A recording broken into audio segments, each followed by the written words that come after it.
And even if you were to have like a prompt of 10 different things, right? Like say if you had one prompt of like, oh, like here's 10 different personality traits, here's 10 different superpowers, here's 10 different drawbacks. I like coming up with random list of powers and then just see what I come up with.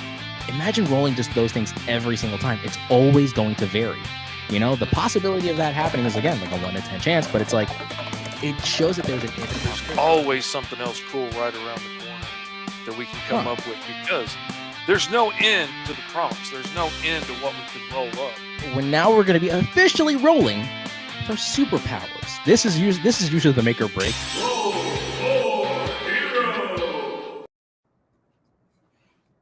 Oh, I love that intro every single time. It just kind of gives me weird chills. But other than that, ayo and hello, everybody. It is I, your weird Uncle E from Ultra Comics, with my beautifully bald-headed co-host over here, Mr. Fish, over at Mr. Fish Comics. And I am excited once again for the cracked out random insanity that we are about to ensue in our newest and, well, currently newer in progressional show, Roll for Hero, a segment of our shows in our channels in which we let the dice dictate what kind of hero, villain, monster, or anything else in between, we would have to more or less draw based off of the whims off of our imagination and, well, flying off the seat of our pants, assuming if we're wearing pants.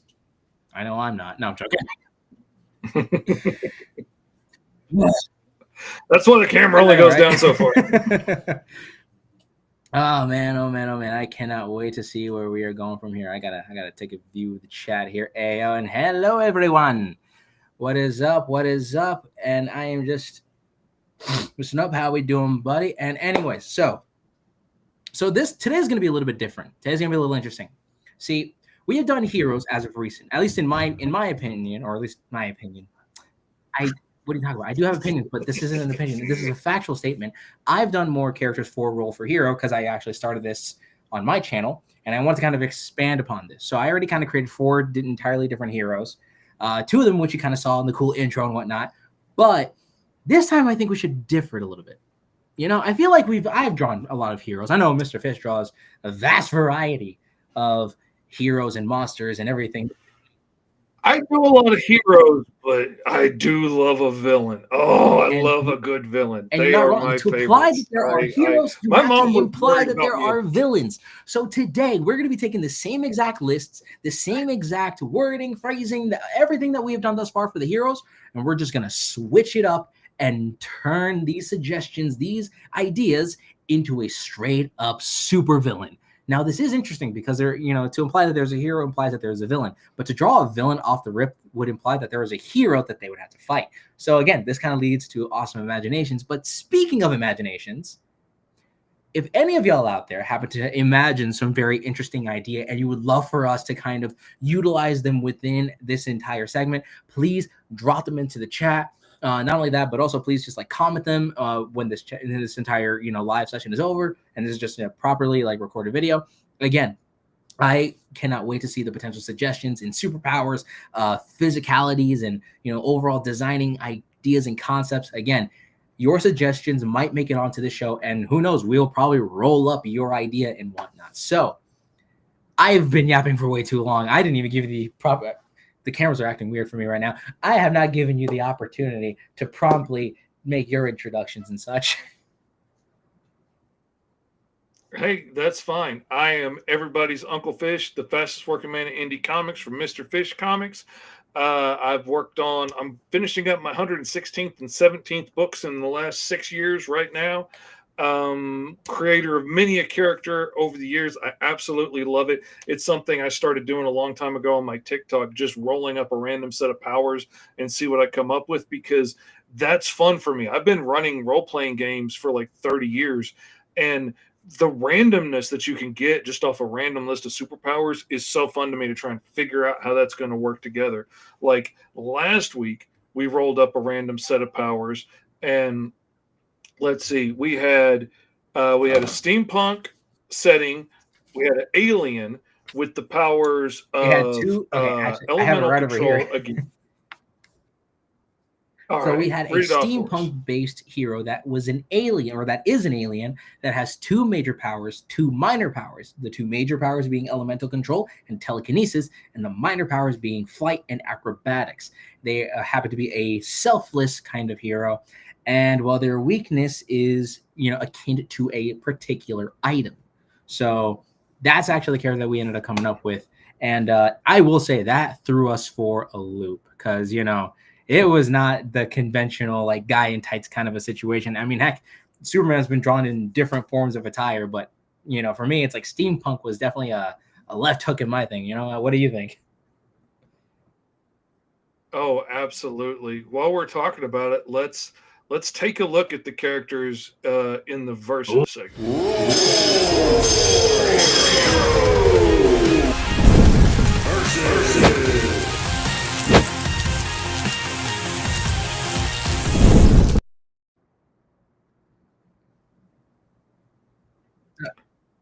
All right. So there is the character that you came up with, Shelbyville. Tell us a little bit about how you use those prompts and what you came up with. So obviously looking at the prompt, a steampunk kind of character. So I wanted to go a little bit different. So knowing me, I know myself. I am like if you gave me the prompt in most general cases, I would have done an entire Superman adjacent thing. Mr. Fish and Uncle E is America's Wonder Twins.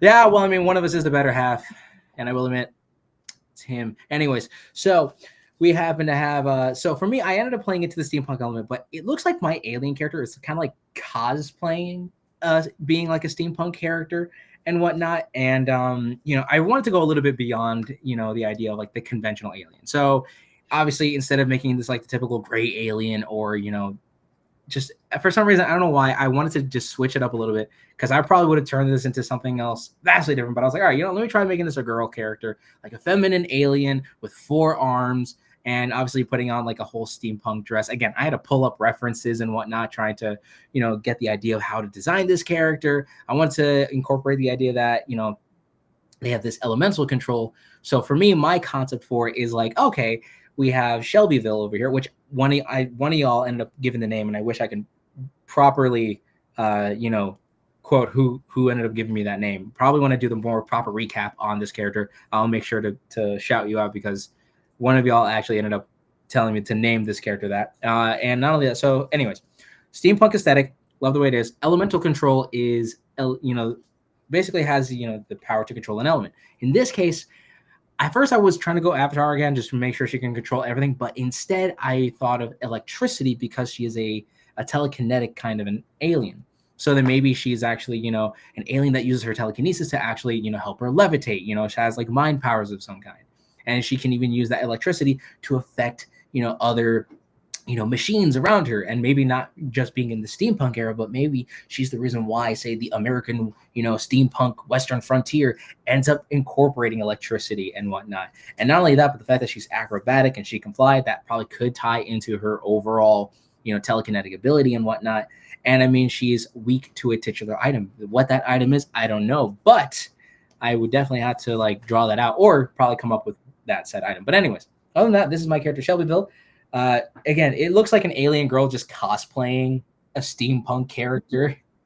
See, I love that idea once you say it, because to me, the first thing I see from that is an alien that has come to a steampunk Earth and is like put on the costume is like, yes, I are human. You cannot tell, correct?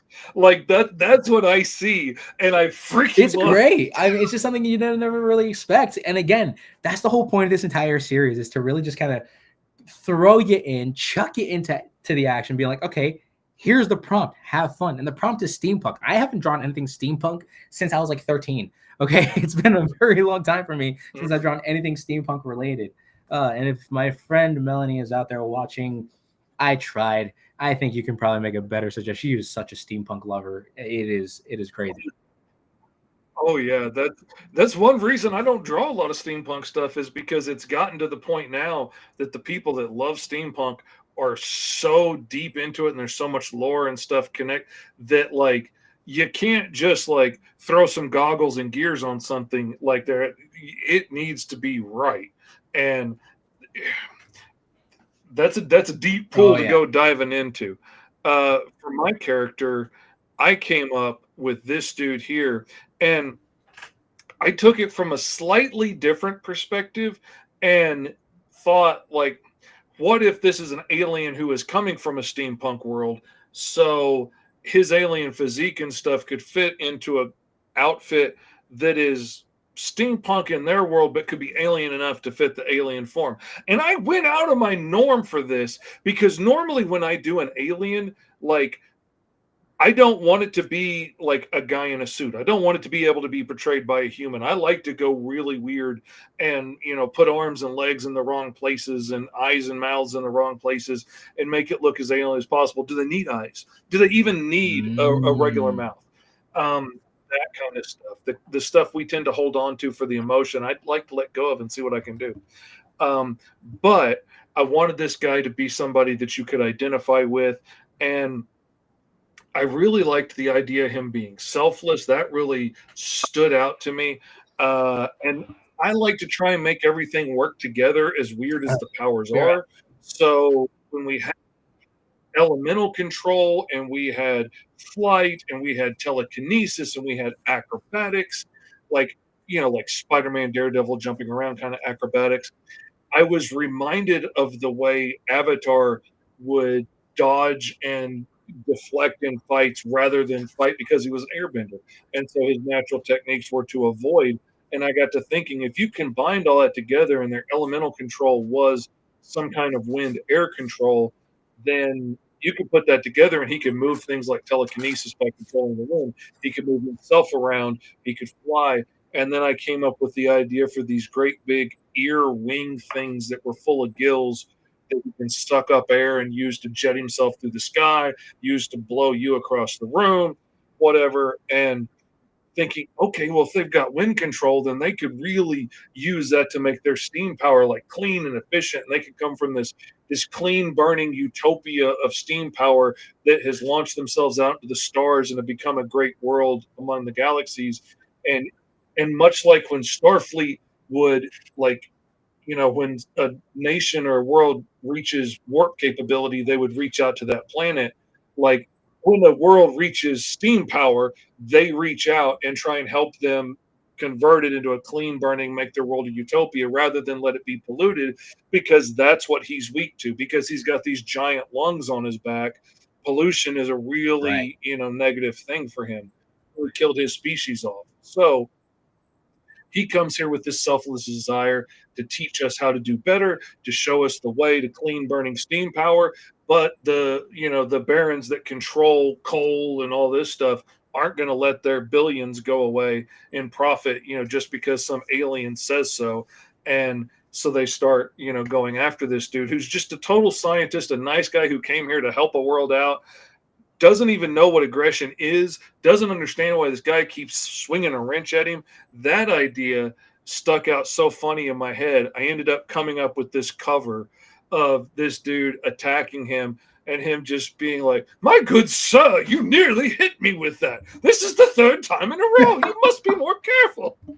And just like, he's come here to try and save the day, and just doesn't understand why they want to take an alien out like that. Just doesn't make sense in his alien brain. He's not I just gotta say, I'm a little envious because I wish I finished my cover for what I did for Shelbyville. But when I saw this, I'm like, oh, okay, shoot, what's actually in the contents of here?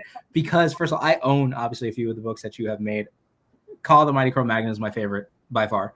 And this here feels like I automatically want to read this. Like, that is how fun and engaging this cover is, because I'm just like, what is it all about?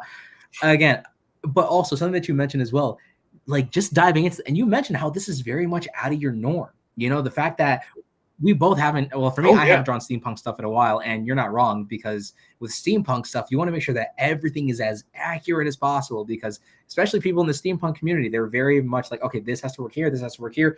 Even if you're spray painting a Nerf gun to make it look like it's steampunk, you still got some technicalities with it. But like, just look at that. I mean, I just love that you're just making them jump. It's like, oh, like, just, I love this cover. This is just a lot of fun, man. And not only that, but I mean, like, to think that's what this character is all about. I actually even tossed the idea, and that like maybe the roguish character that we did the first time, with SLATE STONECARVER, how like maybe he could potentially interact with Featherwind over here. So then that way, like there's like a fun little interaction with those two. But again, that's just kind of me shooting ideas out there and whatnot.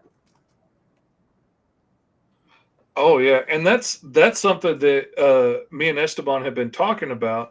And you guys feel free to sound off in the comments, sound off in the posts, and let us know, because we're thinking it would be a really fun idea at like the end of the month to take the characters that people voted on the most, the characters that we've created that you like the most, and like say put them into a mini comic. And then next month, we could start drawing pages from that mini comic and maybe vote on what happens page to page, or what kind of background are they fighting in, what kind of stakes are going on, what did dude just get punched into. Sounds like it would be a lot of fun to me. What is up, Thomas? Let's see. R.S. Shepard says Howard the Duck meets Oswald the Lucky Rabbit. Honestly, that's exactly your character. Your character is like a combination of like Howard the Duck, someone who's very like comical, like, and then meets Oswald the Lucky Rabbit. Just I don't know that part, but cross the TMNT, I could totally see that. If your character feels like it would be like a cartoon character straight from the TMNT, like 80s cartoon more than anything else. R.S. Shepard had a really cool idea for a character, and like I got to be careful because this is going to send me down a whole new lane, and I'm going to come up with a whole new book, and TS is going to hate me for doing it. But he came up with this idea for a magic hero versus the Undane Kane possessed by a demon legion, and each one of those demons giving him a different power when they possess him one at a time. Okay, now that is a really interesting idea. And being able to see him go from like this giant tower of a monster to next time he's something thin and skeletal, and kind of like Ben 10 in the beginning, have to figure it out each time. Like, how is this going to work? Oh, I love that idea. That is interesting. Yeah. Okay. That's going to haunt me. Can we do a Great Lakes Avengers parody? Interesting. Done by R.S. Shepard over there, saying, can we do a Great Lakes Avengers parody? If you're talking about me making my own knockoff like Great Lakes Avengers for the public domain series, don't know if I could do that. Again, there's only so many public domain characters until I just have to make knockoff characters and whatnot. How do I send y'all my art? Mr. Fish? Hashtag roll for hero. ROL number 4 HERO. Nobody's using it for whatever reason yet. The only stuff hashtag roll for hero is the stuff we've been posting. So post it on any social media, Facebook, Instagram, wherever.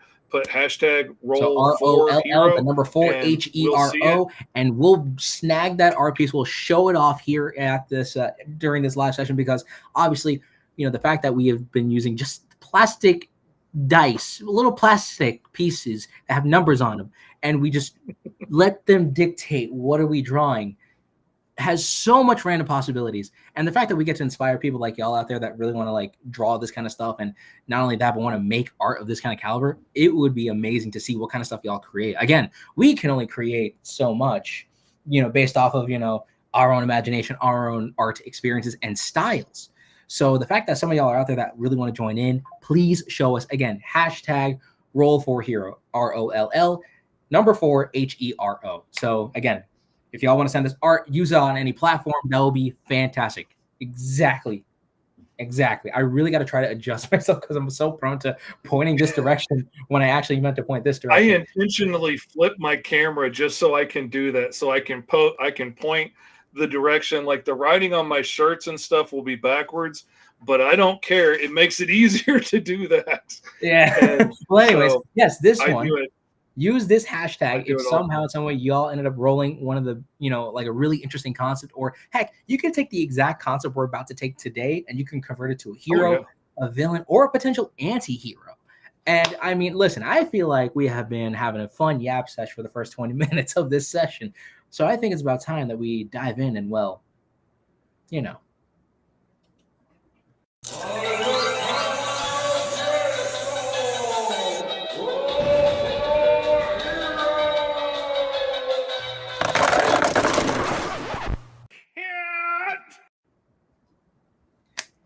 And now we roll. Now we have the Tower Grayskull cam all set up. Don't forget and let's see. The first thing we are going to roll for How about you kind of is make your screen a little bit equal to the screen over here, so that way if anyone wants to follow along, they could. there we go. There we go. So hey, if y'all want to follow along, make sure to take a D10. But if you don't have a D10, or what's it called? If you don't have like a D20, that's fine. You could just take use Google because they have dice and stuff like that. But hey, join along. Let's see what y'all roll up. Let's see what we're going to be drawing today. All right, let's see. First one is setting. So we're going to roll a D10 and see what we get. We got a 9, which is sci-fi. And come to think of it, I probably ought to write this down. So let's see. You write it down. I'm going to roll. And then I'll ask you just in a second. Yep, I got you. Okay, we're doing a sci-fi character, which is one of my favorite settings. So that makes me nice and happy right there. Already, we love it. And our origin will be number 4. A failed or successful government experiment gave us some amount of power. So we can pick if it's failed or successful. That's up to us. And let's see what we get for a power set. Hold on. I didn't get the failed or successful government experiment. Yeah. I wasn't good in high school. Anyways. And for that, we got number 2, which is 1 major power and 2 minor. So 1 major, 2 minor powers. All right. That's the major power. Come on, major power. Let's see what we get. What did we get? Oh, we got a 5. It's around the corner there. Let me pull it. Animal weapons / Ooh. Okay. Animal weapons or abilities. So that could be claws, fangs, fur, scales. May I shoot a suggestion here real quick? Not to throw you off. If anything, it's kind of play into it. All right. So I actually, and funnily enough, I have a list of 100 animals that we could roll from. So that way, if you want to get specific, we can. All right. I'm smelling what you're stepping in. All righty. Let's hope we're smelling. Let's hope we're stepping red and blue. You call which one's the first number, red or blue? Okay, so real quick, we're gonna do 2 D10s or the percentile dice. The one that has like 2 numbers on there. The other one, they look like D10s. You know what I'm talking about? There you go. Yeah, I got them right here. You just call it blue or red. That'll be the first number. Whoops. Red shot out. So let's see. That looks like a 19 then, since the red came out second. All right, the 19, that is going to be a cougar. Ooh. A sexy older lady. I like. Oh, boy. With fur. Could be either one. Either or. All right, so I literally created an entire list of animals in the off chance I rolled like an animal concept. So I wanted to use that. So now I finally got to use the list. There we go, man. That works out awesome. So now that's all right. Now our 2 minor powers. Yep. Are the other I got stuck around the corner. A 1 and a 6. So we've got flight and hand-to-hand combat. All right, and then flying cougar with hand-to-hand combat. We got claws. That's bad. That's gonna hurt. Ooh, I'm thinking of something here, but now that you mentioned the older lady, I'm like, can't get it out of my head. I know it's stuck in my head too. I shouldn't have Are we said both gonna draw an older? Wait, this is a villain too. Oh god, this can go so bad. I'm a ruiner of marriages. Number 3. Their motivation is a sacred oath. Okay, that's really interesting, especially for a villain. That's really interesting. I'm digging that. I was kind of forgetting that. I was somewhat forgetting that we were drawing a villain because automatically this is like, oh wow, this is really gonna be cool, like for hero. And then I forgot this is a villain. Okay. All right. Let's see. Optional modifiers. I love this one because you never know what you're going to get from it. Another number 1. The power comes from their suit. Ooh. Okay. All right. I can dig that. That's one of my favorite. That is absolutely one of my favorite limitations of all of them, and it's straight up because of Greatest American Hero. I loved the concept as a kid of the idea that anybody that got Superman's suit would have the powers, and then the idea that he had the powers but he lost the instruction book, so he never quite knew how to use them and had to figure it out as he went, was hilarious to me. That just made my freaking day as a kid. Oh, so all right, Lord. Okay, so just for some context, so Mr. Fish, just so that you can properly write this down.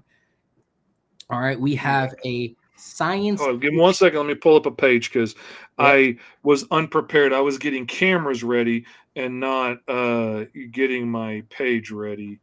I'm just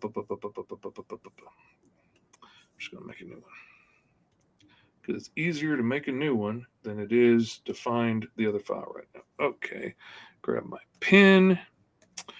All right, sci-fi. Yep, a sci-fi character who is a failed / successful government experiment.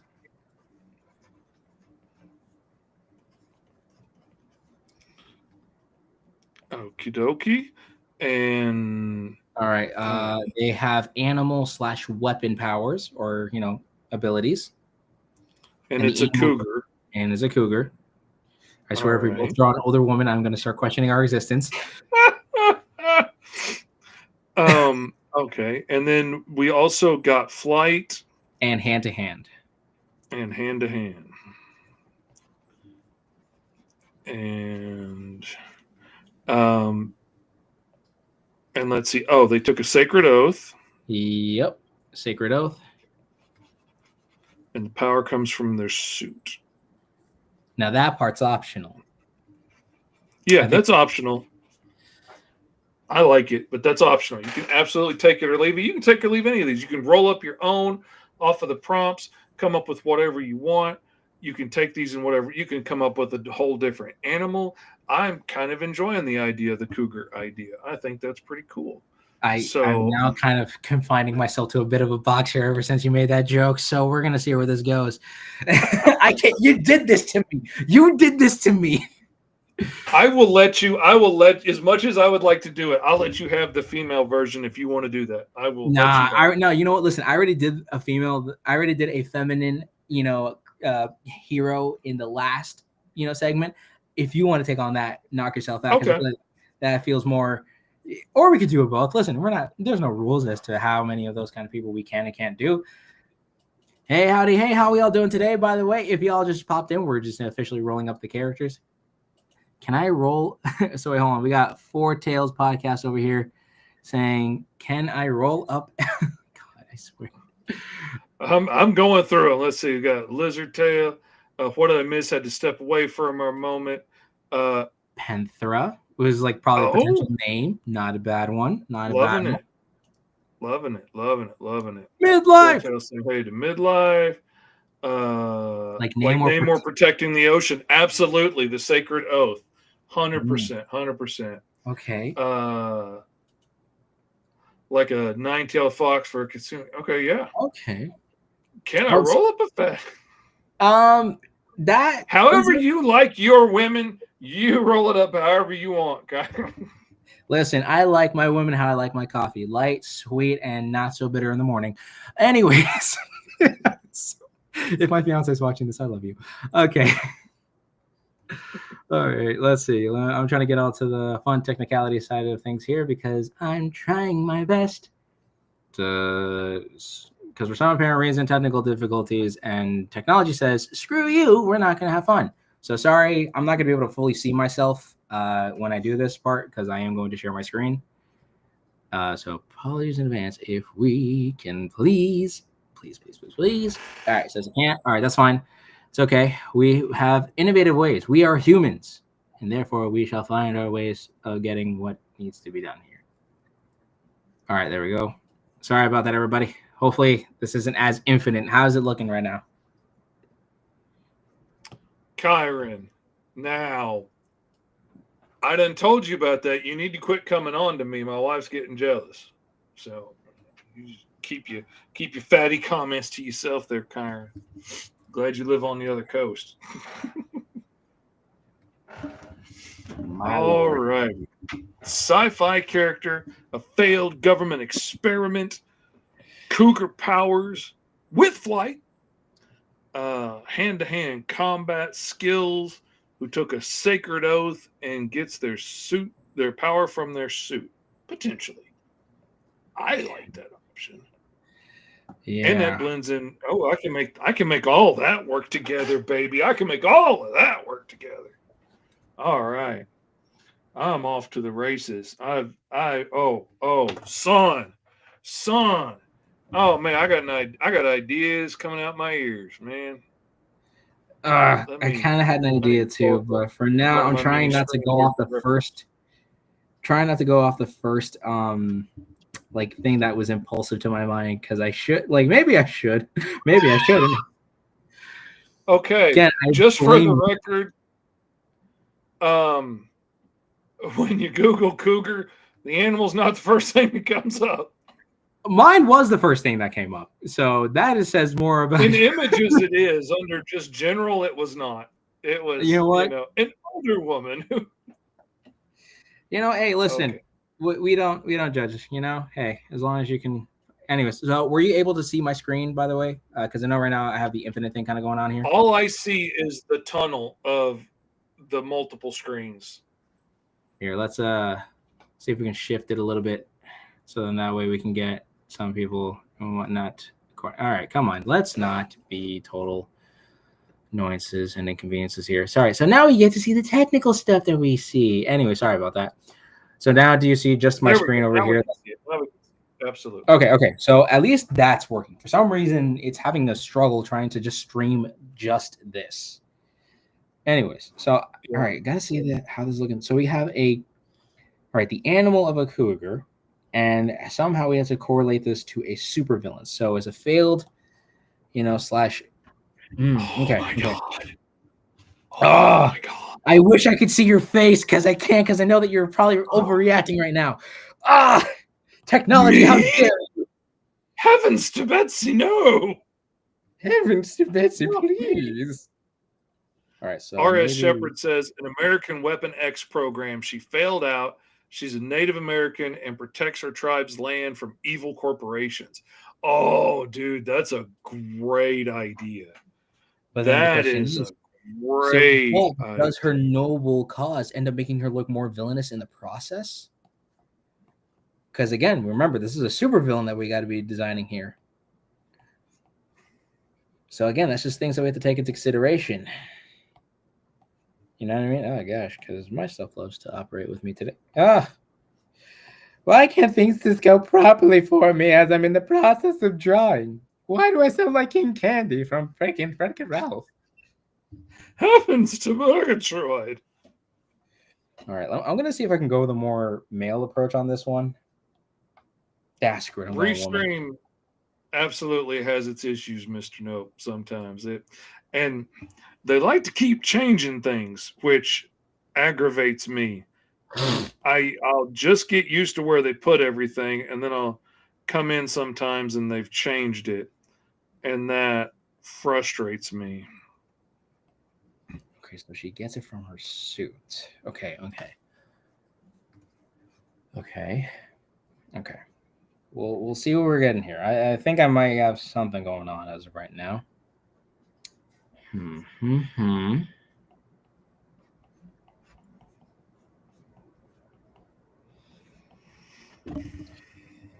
Oof.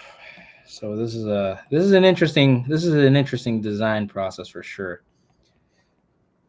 Part of me wanted to design like a little base, body, so I can just, have that done on the way, so I don't always have to struggle having to draw. Oh yeah, I've honestly thought, like, as I've been talking with some other artists about coming on and hanging out with us and drawing characters with us on the stream, I've been thinking about, like, I need to make sure I offer some of them, like, if you want to draw up a base body or like a base male or female form or whatever beforehand, to like have something to work off of, I'm not going to cry foul.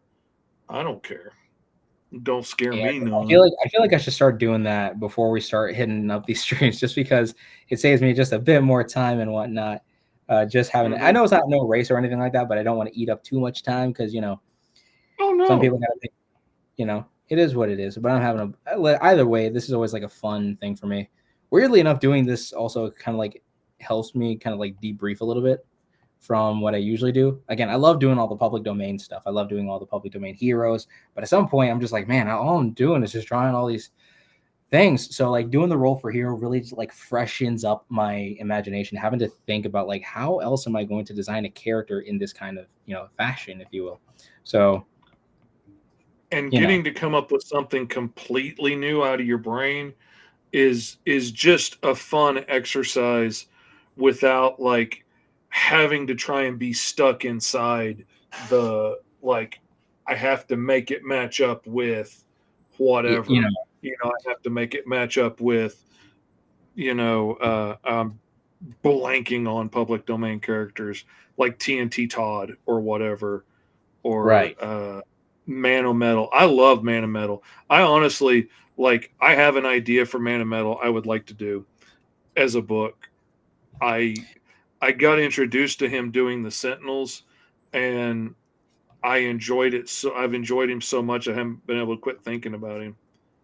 Actually, funnily enough, too, I remembered using Man of Metal like 2 different times in my channel. So I remembered the first time I ever touched anything public domain, at least on my main channel now, because I made like my first public domain video was actually on Strongman, and I actually wrote the story, like what I would have done with him and whatnot. But when I did my public domain Avengers, now mind you, I was trying to go for a team that felt like the Avengers, but it really wasn't the Avengers. Like it felt like it, but not really. So I ended up using Man of Metal for that one, but I then used him again for my public domain X-Men, making him like my Colossus kind of character. Which he fits real well. Which he does, because he's the only dude made of metal. So yeah. All right, so you got the suit. So the question is, what kind of suit? Because this is sci-fi based, but sci-fi can also mean a vast variety of other things. Oh yeah, like the Hulk is a sci-fi horror story. True. So now the question is, what is sci-fi this story? This is also true. All right, so I'm thinking. I have to think here. What do I want to base this design off of? I'm basically just now kind of tracing the body a little bit, but you know what? Let's actually. I'm actually having a look at an actual picture of the animal of a cougar. I have to say that now in the off chance somebody misinterprets what I'm going to say. I'm looking at pictures of cougars. Yes. Hey, it's for the stream, I swear. It's not what you're thinking, Dad. Oh, extra points of it being worse if it's your mother walking in. Anyways, let me see. I know, right? All right. So, absolutely. Okay. He's like Man of Metal. R.S. Shepard says is like a Colossus mixed with Human Torch. And my thing that I would really like to do with him is he had that goofy trigger activation for his powers where he had to be exposed to heat.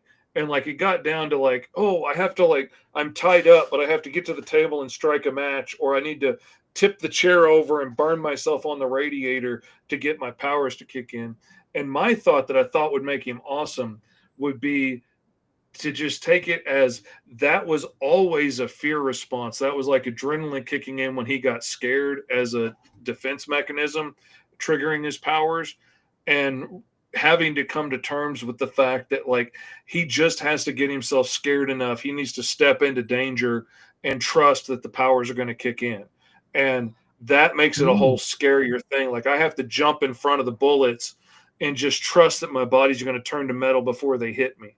And that suddenly adds all kinds of interesting things, like the Hulk jumping out of the helicopter, hoping he's going to change. And then halfway down, he's like, oh no, and then he hits and the Hulk gets out the hole. That's.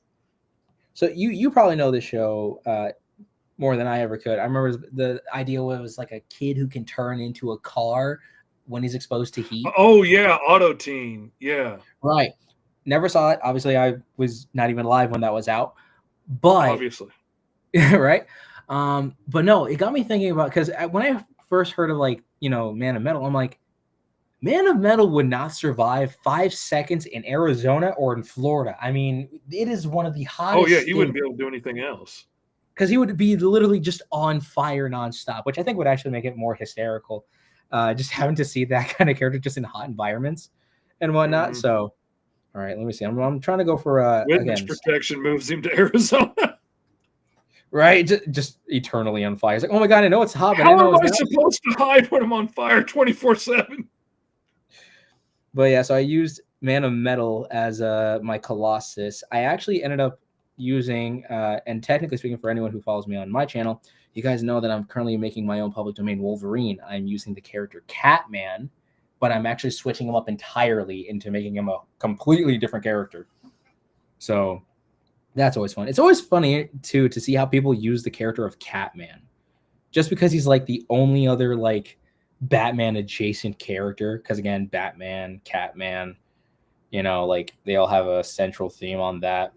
But if you actually knew the story of Catman, it's just interesting knowing that it was a kid raised by tigers, like, and then just moves to America and fights crime. Like, yes, 1940s life. We love it. Fits in fine. That's it.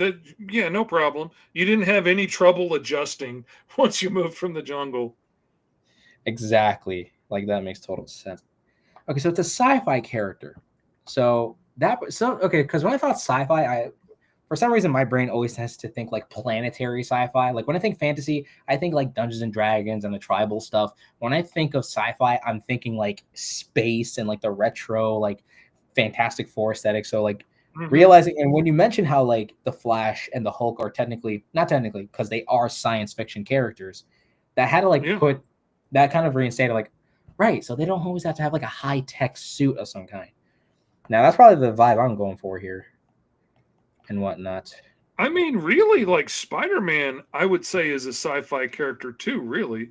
I mean, he came out of the idea of like, what possible consequences could radiation have, and the, fear of the Cold War and all that stuff. And he's always been a more science-based character, and usually uses his intelligence to save the day as much as he does his brawn.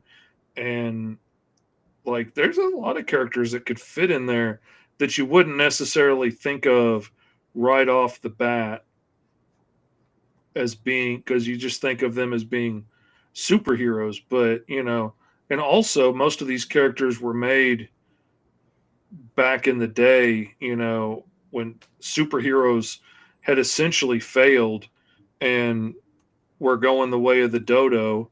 And Batman and Superman were all goofy, and nobody was really taking them seriously anymore. And it was like they thought Marvel was going under, so his wife's like, just do the stories you want to do. And so he did stuff like Spider-Man. And which I will say, I know that there had to be other designs before they got to Spider-Man's overall suit design, but that suit was way too perfect on its first go. I will admit, right? Like, because now that is the most universally loved and accepted suit. That way, man. And it didn't even look like a spider. That's the crazy part about it. And for it to still be the suit, that's the thing. Like, Superman's suit has remained relatively unchanged, for decades, but that's really kind of rare. Like, Batman's gone through a lot of redesign changes. He's very different than the original Batman was. Lots of characters have changed over the years, but Spider-Man still, no matter how many times somebody tries to come up with something new for him, like the Iron Spider or something, they still always end up going back to that, originally red and black, now red and blue suit. And it's just iconic, man. They hit it right the first time. like I wish I can create, like, obviously I think a lot of people will say that they can wish that they can, like, because I can English. A lot of people probably wish that they can create a suit of that kind of caliber off the rip. You know, like that was such a well designed suit. And again, there's, you know, that's probably the reason why many people think that Spider-Man is their favorite character. I'm not gonna deny, heck, that's, you know, obviously that suit's the most iconic thing by far. You're not wrong. Superman relatively kept the same. The only problem is whether or not they were going to give the guy red underwear over his suit.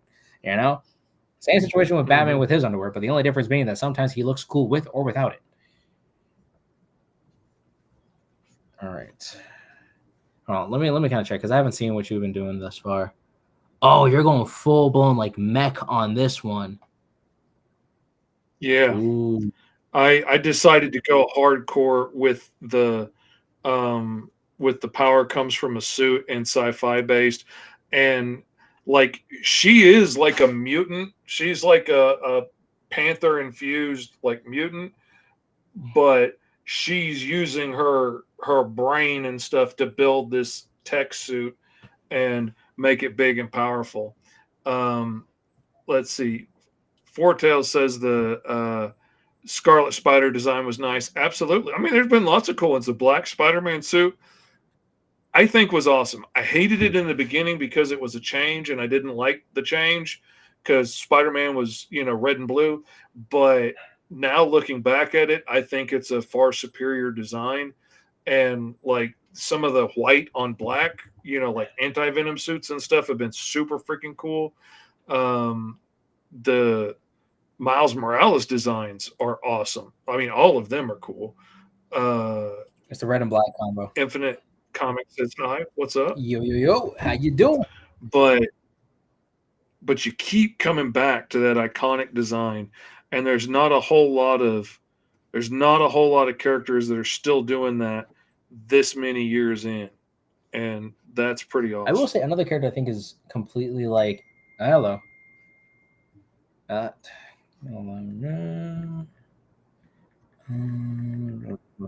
Black Suit Spidey's awesome, Morris. That's so what's it called? Fiance says hi, fiance. Hi, fiance. Says best part of the show. Best part of the show.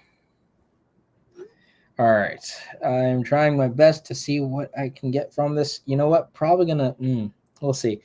I will admit I'm kind of struggling a little bit. Uh-oh. That's the fiance. She says hi, and he, you know, she's glad that you said hi. All right. It's also those eyes too. All right.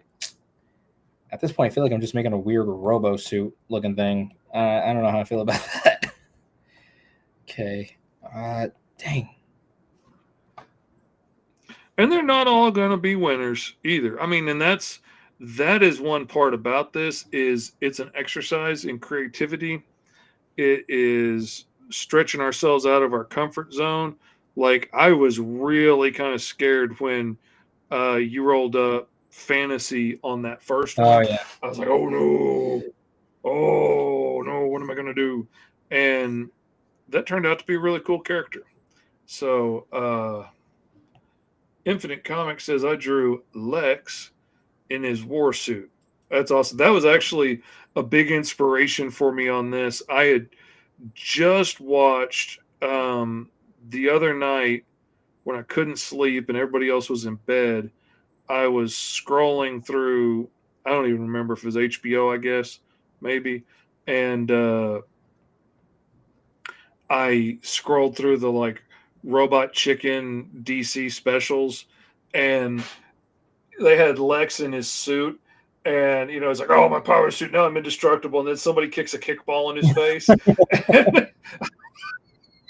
And I was just dying laughing at that in the middle of the night, and that was the first thing that came to mind when I thought about power comes from a suit was his suit, because I've always loved that purple and green design. So I drew her, but as you can see, she's got like a shield over her head to block kickballs. You know what? Hey, specifically for that reason. That's smart tactic right there. Okay, so for me, I guess I'm going like a weird tactical kind of a suit, maybe. Who knows? Oh, excuse me. You know what? Sorry for being inspired. I'm trying to stick to my original idea here. It's hard because, you know, it's not every day you roll up a God, I can't even say it out loud. See, and you did it. You did it. Oh, I've got a list of animals. Let's see what. How was I supposed to know you were going to roll up worse. a legitimate animal cougar? I have to say that to specify. It could have been worse. Like you could have rolled up a beaver. You could have rolled up a mouse. You could have rolled up a razorback. I got that one one time. Well, let me see. And that's a tough one to try and. Okay, so we have. Okay, cool. So then we could have done a cockroach. There could have been a cobra. There could have been a cow. It would have been way worse if it was a cow. Then there is crab, crocodile, crow, deer, dog, dolphin, dragonfly, eagle, elephant, falcon, you know, ferret, firefly, flamingo, a fox, frog. There's a ton of other animals. Mexico, Panama. Me low-key crashing out right now. Oh, I need to chill. Okay, sorry about that. Didn't mean to crash out in that kind of way. I rolled up a random thing one morning when I was doing my back when I was doing my morning warm-up random character roll-ups on TikTok back in the day. And I rolled up like cybernetically enhanced successful government experiment, like modern weaponry and mutant hog. And what I ended up coming up with was one of my favorite designs, and I really want to include it in Green Zone at some point. If I ever get to do the military offshoot of Green Zone that I wanted to do, I'm absolutely going to put it in there. And it is government developed cybernetic mutant hogs that are like better than attack dogs. They're much bigger. They're stronger. They have like bulletproof hides, and they're way smarter because they're already hogs, but then they're, genetically manipulated to be smarter, and they do surgery and stuff to implant computers in their brains and stuff for targeting and all this. So you end up with essentially like someone with the brain of, say, a middle schooler, maybe, in the body of this big, giant, almost indestructible hog, just running through the battlefield with like built-in cybernetic weapons and stuff. It came out really freaking cool. Apparently, the comments are blowing up saying that, oh, Mr. Gunn just announced Superman 2. Oh. Announcing the sequel for Man of Tomorrow. And I am very much going to love that. Okay, you know what? I think I kind of got something going on over here. That's fantastic, by the way. I can't wait. Again, thoughts and opinions aside, I still enjoy it. It's always funny because every time we were always on stream, we always tend to talk about James Gunn's Superman. And like, again, you're gonna roast him, Mr. Terrific Scene. I'm gonna more or less advocate because I think it's about time DC finally got a win. I overall, I like it. I understand a lot of people's gripes about it, and some people have made some pretty strong arguments about this, that, or the other doesn't stick to his standard character or whatever. I usually don't look that incredibly deep at it, Right. But then at the same time, the flipping a light switch to save the day bugs me. But that's me personally.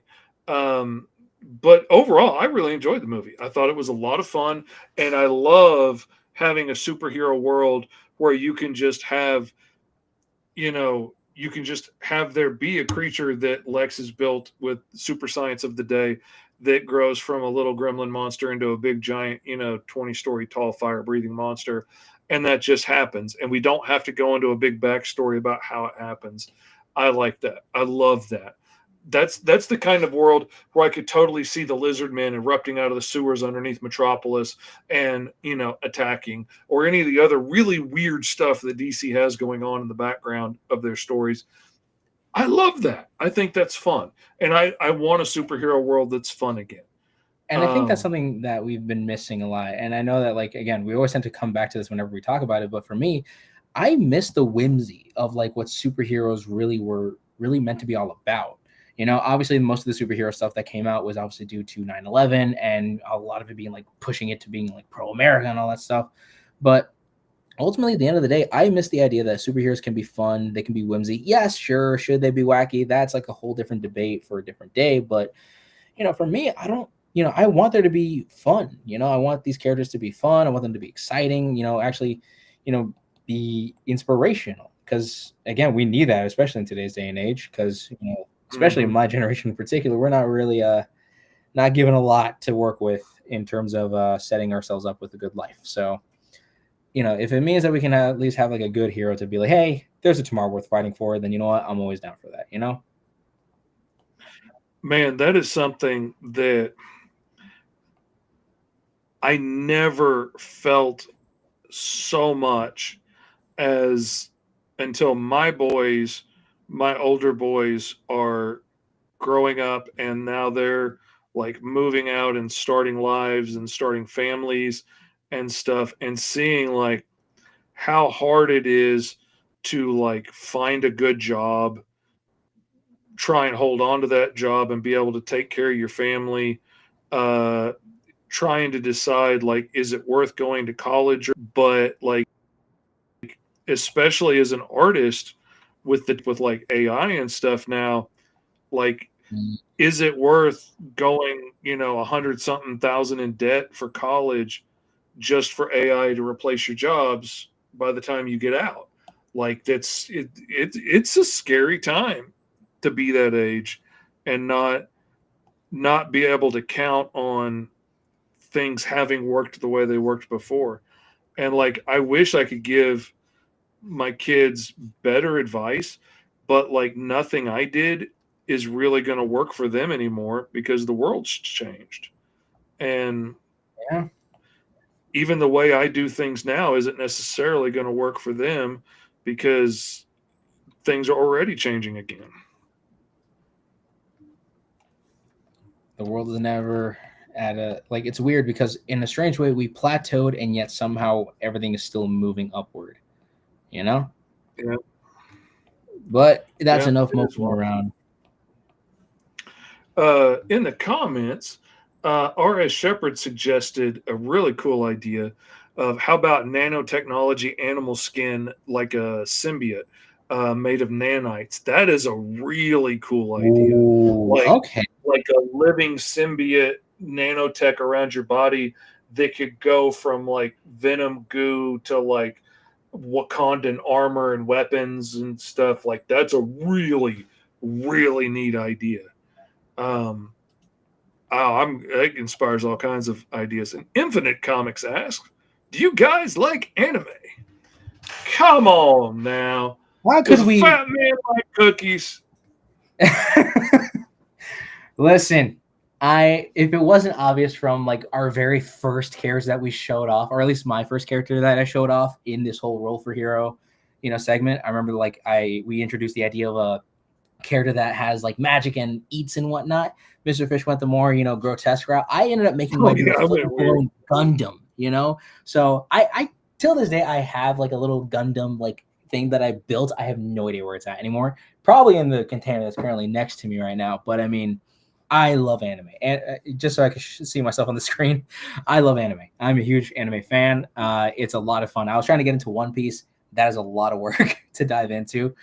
That's a big investment right there. Got it. Oh yeah, but I mean, honestly, the storytelling is amazing. Like surprisingly enough, I mean, even though they're like, it's the fact that the creator knows the ending of this story, which is also like the how are we gonna get there, but it's not really about the destination; it's the whole journey. Getting to see the whole pirate crew being built up and whatnot was freaking awesome. That actually, funnily enough, the creator of One Piece himself, Oda, made it a bit of a priority, knowing that it's a world traveling adventure story. Every character in the crew isn't like a theoretically like a Japanese person, right? The only person who would be Japanese in the whole Straw Hat crew would be Zoro because he uses different katanas and whatnot. But if it was more canon, Luffy's Brazilian. Sanji, the chef, he's French. Nami, I think, is Swedish.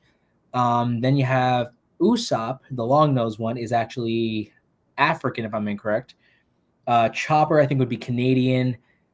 Then you have Nico Robin, who's Russian, and then you have you would have Jimbei, the big fish person, is I think from India, and then you have Frankie, who would be a full-blown American and whatnot. So it's like, but getting to see the fact that he, the fact that he's diving into different cultures, or at least getting to show that off in each character, really makes it really interesting. And that's actually what inspired me to kind of create the diverse nature for my comics, especially the book of the Unbeatables. My main character is basically based off of myself because I'm part Colombian and Puerto Rican. Blue Angel is actually based off of my sister-in-law because she's from Trinidad. I have, then there's Emerald Turtle, who's actually a Chinese-made character because he was a public domain character made by a Chinese American. Then Boost was, at first I wanted to make the guy Scottish, but then Australian just kind of seemed the way to go. And Buggy, or now Honeybee, is, I think, Korean American. So again, I just wanted to dive into all those different like little nationalities and other things. It actually helps shape up the character, the way that they talk, their overall personality. But anyways, let me see. We got R.S. Shepard saying, oh shoot, sorry about that. Sorry if it keeps popping it out. I'm trying to see if I can show up. There we go. I'm a wellspring of ideas. I'm called the Idea Man, actually. Hey, we'll hold you to it. And then we have over here, they think AI can replace all they want, but the truth is it won't replace anybody. Well, we'll see what corporations say, honestly. Obviously, they're not going to replace the human intuition and the human ingenuity and whatnot. But obviously, it's, they can't replace actual people. And then Infinite Comics says, I'm watching 15 anime and reading manga and comic books. Dude, you're probably ingesting more of that than I ever could in my entire life. I envy you for that. Okay, so loving the progress that you have on yours, by the way. I love how, like, I guess for you, from the looks of it, you're going the very bulky route. I went a very, sleek route with my design. Because, again, I like to see how you're going, like, again, just full-blown, just bulking it out, making it look like a really huge armored attack kind of a thing. Oh, yeah. And for me, well, and once I got the idea of, I didn't have to necessarily make her head look like a panther in the beginning, but I was like, how am I going to give it that feel? And then I started putting ears on like a helmet, and then I was like, wait a minute, what if I moved them to the shoulders? And then I was like, oh, I can make the whole body a panther head. And so making it big and bulky just fits. But still, I can use like the panther cheeks of the armor here to kind of, insinuate that she's got, a female form under there. Yes. And play with it all at the same time. Yeah, R. Shepard. I have a character called Cockroach. A gentleman, a radioactive cockroach. Cockroach peanut butter jelly sandwich. Okay, sorry if I'm not reading that correctly either. I'm going crazy or I'm going crazy. Oh, okay. Probably ATE, like ATE, a radioactive. Okay. Ate a radioactive cockroach peanut butter jelly sandwich.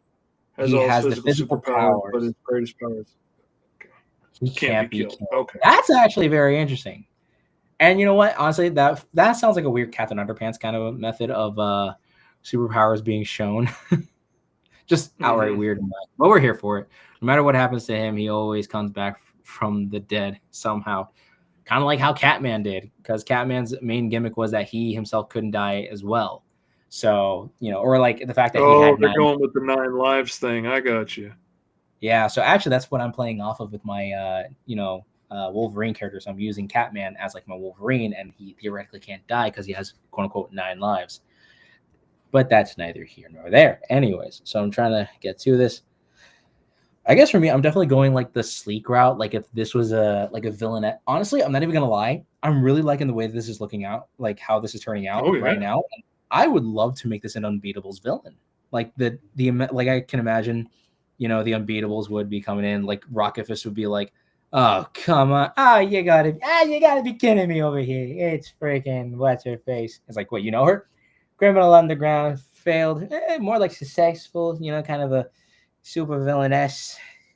She kept depends on who you ask, really. It really depends on who you ask, but basically she had a thing with my boss. And trust me, I wish I wasn't there for that nonsense. Let's just say that I was a bodyguard for when they had their special a long time, and it wasn't fun. He got horror stories. Rocket Fist got horror stories of what happens in the villain side of things. That is not even. There we go. So we got, okay.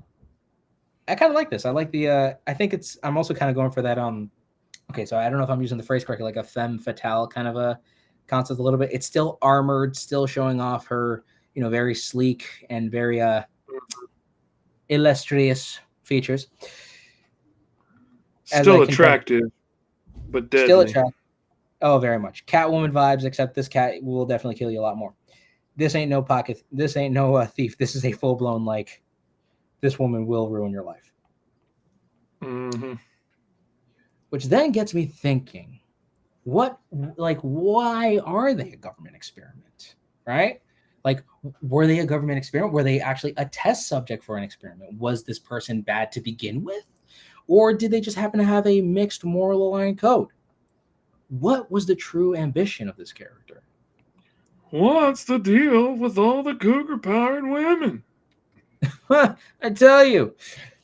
I can just imagine like two cops who live in a world of all of this insanity. It's just like, oh man, yeah. Next thing you know, there's a guy with rocket power fist, another one who's based off a turtle, and next thing I know, a beautiful woman dressed as a cougar is gonna come right at me, and the next thing you know, there's like community. Like a box of Kleenex over here. They just keep coming and coming. Oh my god, this is oh, you gotta love it. We gotta love it. Gotta love all the jokes that we make in these things. All right, giving her the tail. Probably might make it a mechanical one. Ooh, what if this tail like actually was like a, weirdly enough, like a compartment thing. Like it has the sleek look of a tail, but in her case, it would actually hold like maybe specific little vials that could actually help her maybe enhance her senses a bit more or something like that. Because maybe the suit is already giving her enough, but to really amp up those abilities, she would actually need to wear, or she would actually need to have like a bit of some kind of a, serum or another word of not saying drugs. You know what I mean, though. So I'm kind of digging this a little bit. So I kind of went with a more sleek, mechanized suit. I can totally see this definitely being like some of the, like, I can see some of my superheroes struggling to fight this one because she's very sleek and agile and whatnot. And it's just like, oh, boys, you really are trying to play at a woman's game here. And like, I feel like she would say something along the lines of that, to taunt them. Mm-hmm. Really, boys, you're not ready to fight with the big girls. Go back and have fun with your little play friends. Don't send a dog to play a cat's game. Robot before you try and play in the big leagues.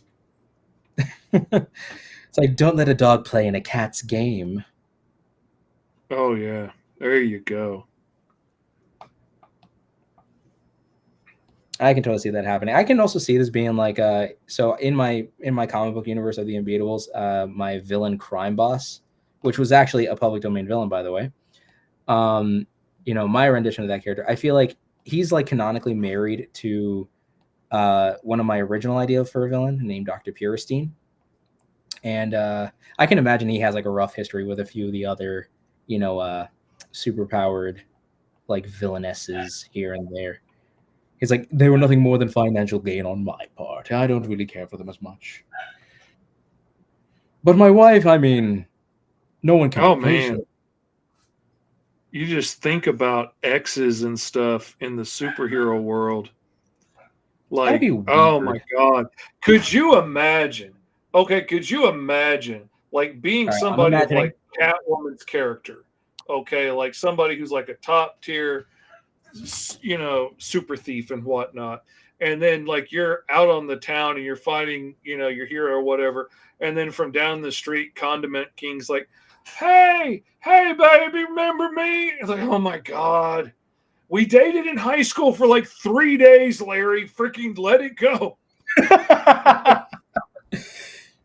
Oh my God. Being, I don't know, like being Mr. Freeze or whatever, but, never being able to get over the fact that you know, like your wife now used to date bang, and you know, like, you know, just not being able to get over the thought of that, you know, like, oh, that leads to some fun ideas of just like drama nonsense for no Oh, I reason. can, But you know how I people could, are, they're always petty and jealous and whatnot. especially villains. Like imagine when villains date and whatnot, where it's just like, you know, I can see like them being part of some super villain council, and they'll just be like, crime boss, cougar. Dr. Pierstein's just like, what the heck is going on here? It was an old fling back in the day. She just needed some money in order to advance her suit. I will say it was a couple billion down the drain, in my opinion. Like, I mean, could you imagine trying to get like voted into the Legion of Doom or something? And like you've been committing crimes for years and everybody is voting, you know, like, yay, yay, yay, yay. And then it gets over to like Cheetah and she's like, nay, he can't be in here. He's a lying, cheating. It's like, come on, Cheetah. That was 10 years ago. It doesn't matter anymore. Let it go. That was my mom's crock pot you took. That wasn't yours. It's not fair. Like, just being mad over the dumbest stuff. And like Just that the being what petty stops you from behavior getting into behind it is Doom. just the petty behavior behind it. I think is even more hysterical, or is probably very hysterical. I am now imagining my sister correcting my grammar. Oh, Dios mío. Like I said, I barely got out of high school. I got out with a GED. Okay, I'm not intelligent enough. But it's okay. That's okay. Okay, I feel like I can add more here, but I feel like there's just gonna be useless lines like MCU We're here style. for a fun time, not a smart time.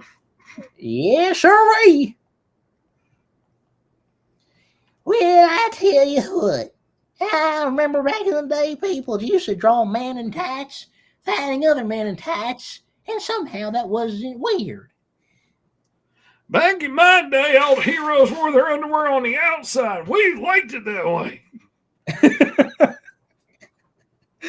Oh, Wasn't weird, it was heroic. It wasn't underwear, it was trunks, you see. okay, I think. Okay, but also this person has to fly. Am I going to cop out for a jetpack? Yes, I am. See, that's absolutely part of the reason I made the suit so big, to be like, oh yeah, it absolutely has jet boosters in the back and in the feet and whatnot. Now the better question is, lets me work around the hardest part of making all those crazy powers fit together by you know, making it a giant mech suit. And it's also part of the reason that I turned the ears into like intake vents, because I figured that would be cool. Like they're the intake vents for the jets, so that it can power it to fly. You know, now looking at this design again, it reminds me when we conceptualized ideas for the Batimals. Oh, Because yeah. I remember when you drew like the gorilla people, and they had like the shoulder pads that looked like that same kind of a cat-like thing. Surprisingly, I was going to question whether I should have called the Primal Empire thing I did. I didn't know if I wanted to call that Batimals because it felt a little appropriate for that, but I'm like, I don't know. Yeah, it's hard. Like sometimes you get an idea and you're like, man, that's such a good idea. I want to save that and do that. Like I honestly, there've been a lot of characters and aliens and things that I've designed for the story that's now Alice Lost in Wonderland that for a long time I figured we're just probably never going to get seen. And so when I started working in indie comics and you know you're doing a background scene that needs aliens or something in it, I started sticking some of them in there just so they would be seen somewhere. If you never saw them anywhere else, at least they appeared somewhere because they were too good of an idea to just let die on the vine. But now I'm actually getting to tell that story. So now I have to rework some of them to make them work in the new story because the story's changed a lot over 30 years. And, you know, it's crazy how I've evolved over that time and how the story has changed. And to reference that for a long time, I thought some of the problematic things I had added when I was a punk kid were going to be too hardwired into the core of the story to ever be able to make any real use out of that story. And one of the very freeing things was when I had an entirely separate idea of what if Alice was a wandering Ronin samurai in an interdimensional rift that was Wonderland. And when I was trying to decide on which book I was going to work on next, and I wanted to work on both of those, and I was torn, then it hit me, what if I combined them together? And what if I took the time traveling barbarian's adopted daughter that I love dearly, but if I took her out of the story and put Alice in her place, him stumbling across her could be almost the same thing. He didn't do it when she was a baby, but she's a little bit older. That's not the end of the world. And she goes on this amazing adventure with him, and then still, grows up to kind of hate him by the end of it and end up trying to hunt him down. And then I was like, if I did that, I could turn the story around and tell it from her point of view instead of his. And then I get to all the juicy, dramatic stuff a whole lot faster, of like why she hates him and why she's hunting him down and all that stuff. I don't have to wait to first introduce her as his like sidekick adopted daughter and then go through, she grows up to be a villain and hate him and all the stuff I had in there originally. And I get to just jump to the good part right away. And not for nothing, I get to put a pretty girl on the cover, which, will hopefully help sales. And it's been really exciting to see the positive response that I get from all the ladies at shows that hear the pitch and are like, oh, that sounds awesome. That sounds just like me.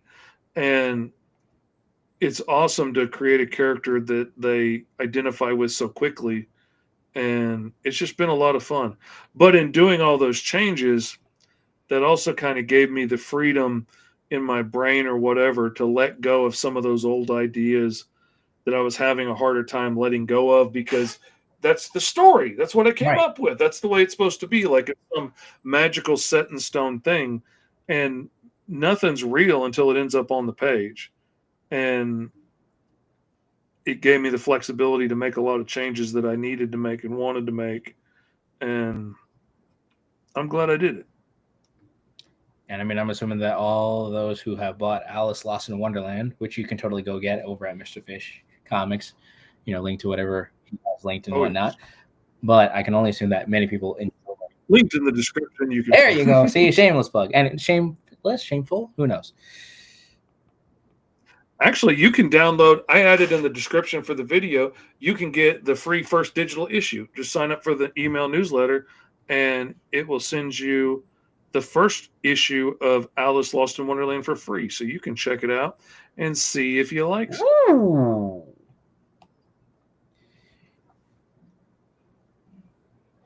There we go. All right, I'm adding all my little technical bits here. Now we're getting to the fun stuff. The thighs. Anyway, oh God, out of context, that sounds so bad. I'm gonna right where I want to be.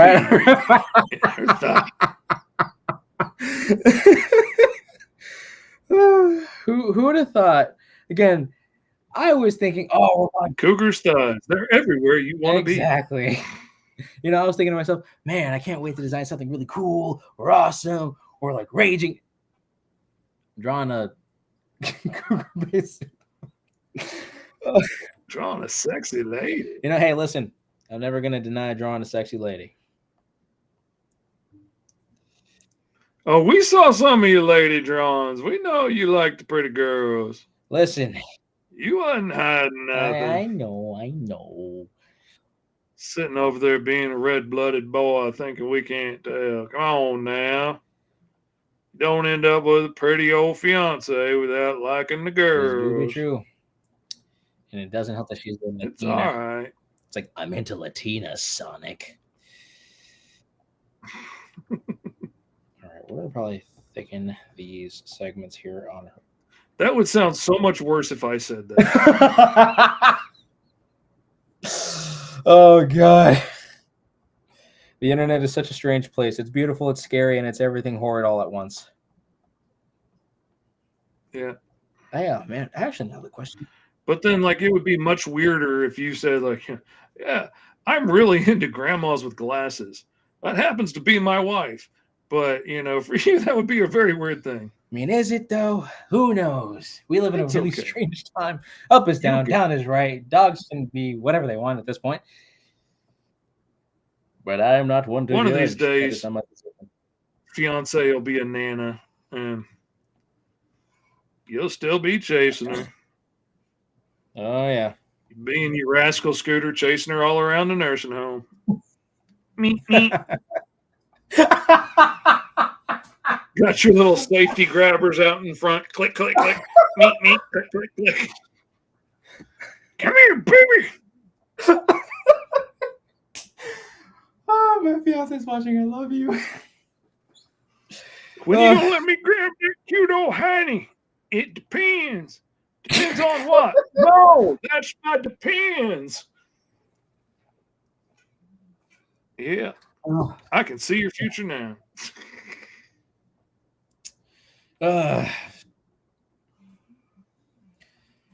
Full of children and way too many cousins for my nieces and nephews. That's all I can say. That's all I can say. Yeah. Also, this is a shout out to my sister-in-law and my brother. They have kid number 2 on the way. Oh, yeah. Yeah, I got that news out of nowhere. It was just like a random day. I came back home from the fiance, so I'm just like, oh, I'm so tired about it. I had to sleep. I see my niece just being a little 1-year-old running around everywhere. And I'm like, ah, yes, chaos. I love her. And all of a sudden, my brother's like, hey, I need you to take a look at this photo. And I look at it, and I'm like, oh, shoot, kid number 2. I'm going to be an uncle twice now. It's crazy. Love it, though. Love being an uncle. Means I get to be irresponsible, but also responsible at the same time. Oh, you never know. You could be an aunt this time. That's not how it works, dude. Oh, man. You got I me can't remember what show that was off of, but I always thought that was so funny. Okay, wait. I'm actually vibing with this right now. Now that I actually got the headpiece done, hold up. Now I got to show off my side over here. Now that I got this part done over here, this is actually pretty darn nifty. Oh, yeah. I can totally see this being like a problem for my team of heroes. Honestly, shoo. I feel like when we have to show off like the cover for like, obviously this is a villain of some kind. So I feel like this would have to fight some kind of a superhero, you know? Mm-hmm. So because I can't just do like a solo cover of just the villainess. I mean, I could, but I mean, I gotta pair her with a superhero to fight. And I thankfully have 2 very good subjects for my, unbeatables. I have Honeybee and Blue Angel, which could be very interesting characters to, draw as they're trying to fight off this this character.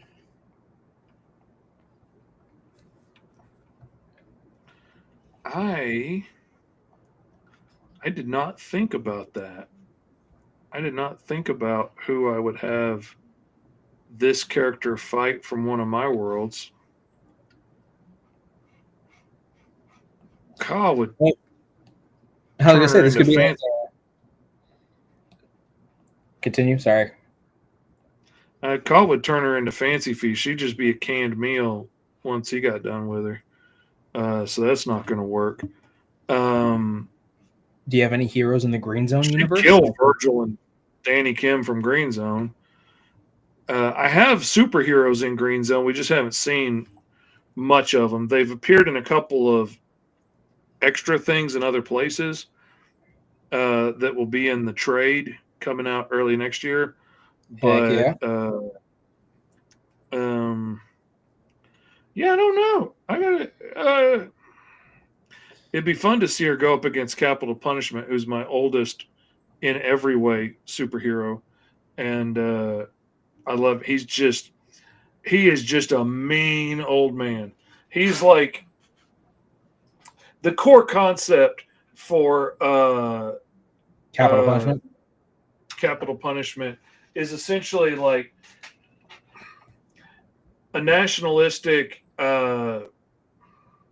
propaganda hero like Captain America from World War II crossed with the Punisher. Oh, no. And his only real power is that he's really mean and he's too mean to die. He's too mean to give up and die, kind of like Batman, like in all those like old Batman stories where he's been put together 100 times and just keeps going out, even though he's had 100 strokes and whatnot. He just keeps going out and beating up the bad guys. That's capital punishment. And he's been doing this since World War II, but he doesn't have a super soldier serum, so he's really old at this point. And he's been dipped in acid and toxic waste and all this stuff so much that, like, outside of his rubber suit, he looks like Freddy Krueger. And, like, he doesn't have a nose anymore. Everything's burned off. Like, he's in rough shape, and he's always in pain. And he takes that out on people on the street all day long. He's just a mean old dude. And I just love him as a character. And I did a series of like Sunday morning funnies strips for A Kid in a Comic with him, where he hangs out in this bar at night after, you know, he's been patrolling the city all day.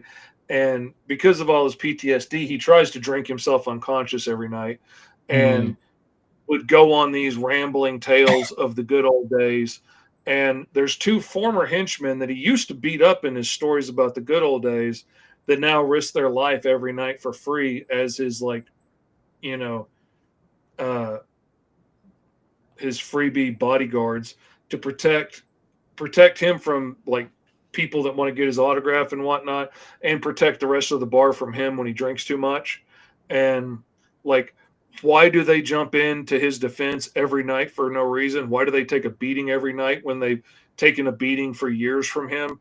You know, that's to be found out later. That's all plotted out in another story. But I really love him. It would be kind of fun to watch him go up against this chick because, like, he's just a mean old dude. Like, he's like Wildcat from the Justice League cartoons and stuff. Like, he's just a mean old dude that won't quit fighting. And it would be funny to watch him get beat up by this thing. Looks like cats out of the bag, Toots. How about you surrender, make this easy? I see this as a perfect opportunity to knock you out, capital punishment. You're welcome. I already gave you one of the best setups ever. All right. I think I got my design down. I think I just go for this strange, weirdly generic looking kind of a super suit now I think about it. But I mean, it's nice though. Or this like super villain kind of suit. Again, I think I just wanted to go. I think it looks good, and it'll fit into your Unbeatables world really well. Oh, 100%, especially next to another villain character. So there was this other villain character that we came up with called, well, in the brainstorming session of it all, there was this character that a few of my friends and I conjured up called Hydraulic, right?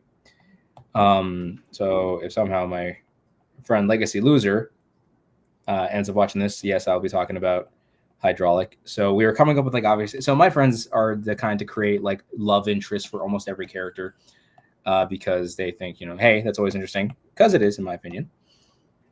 And one of the ideas for this, I'm gonna get to the coloring stage now. Anyways, but one of the interesting ideas for the character is for my character Boost, because he's the Australian speedster. He's a loudmouth, you know, very cocky kind of a guy. Like, oh, hey, nice to meet you. The name's Boost. You know, oh, I'm going to be here to make sure that your day is a good day.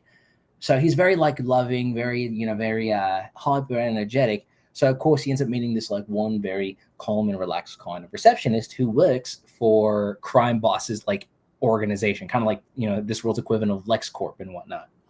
And it turns out that she's, you know, it turns out that in her situation, she's like the receptionist or whatever. And you know, at first she's like, you know, she doesn't know anything about the superheroes and their identities. Then eventually kind of becomes an accomplice until later on, you know, she gets into a freak accident and no longer has the ability to use her legs.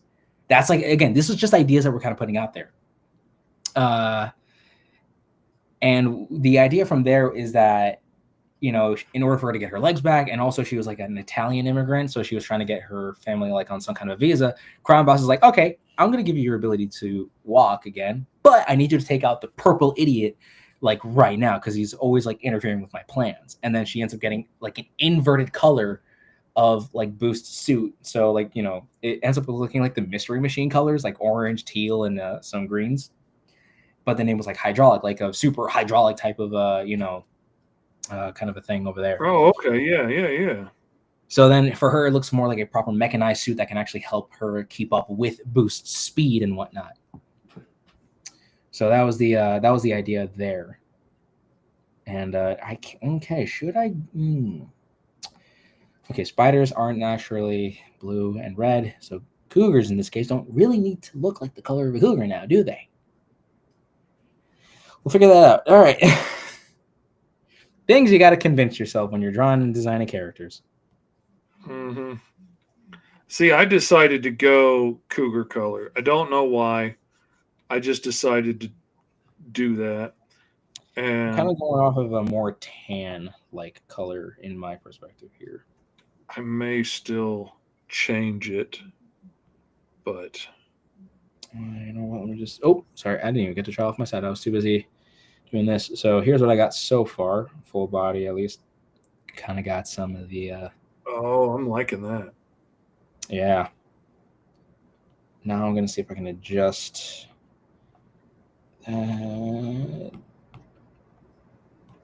Make it look more like. And we're going to give her energy blades for claws. And this is the part where we're now awkwardly being a little silent. Now that we're honed in and focusing on the design. Got to be able to cut through metal and whatnot. True. In a weird way, it's like a combination of a mech suit mixed with. Again, I'm not fully sure how to really describe this costume, but I'm very surprised on how well I ended up making this. So I'm really happy with the results thus far. So I am. I like the form-fitting subtlety of it. Like it looks like a technological suit, but it doesn't necessarily look 100% Iron Man-ish. Like it's not so bulky and heavy. Like right. I like it. I like it a lot. And I think that's one of the hardest aspects of like trying not to like when creating, I guess, iron suits and whatnot for some characters. It's just, you know, trying not to like dive too deep into that thing and whatnot. Like sometimes you want to dive completely into it, like how you're going into it, you know, creating like a full blown like suit of armor, you know, and you know, having every aspect of it, you know, working in its favor, you know, like all the technological advancements. And for me, I'm going off of like this being a potential like super enhanced cat thief, so to say. It's like Catwoman, but if she actually got armor and didn't go off of a cat, you know, but more of a, you know, a cat's bigger brother. Let me see. Yeah. R.S. Shepard had some good ideas. He suggested Pantherex for mine and Putty Cat for yours. Mr. Nope says she looks like she could be in the Alice series, maybe Cheshire's girlfriend. And which one, yours or mine? Says, either one would work, probably. R.S. Shepard says public domain superheroes with the nanotechnology animal symbiote skins, the ferret and zebra. Oh, that would be cool. Okay, weirdly, that actually, I can see the zebra one working really, really, especially with the stripe patterns. I think that's like one animal I don't see enough like superhero like costumes being based on, because you can see them based off of horses.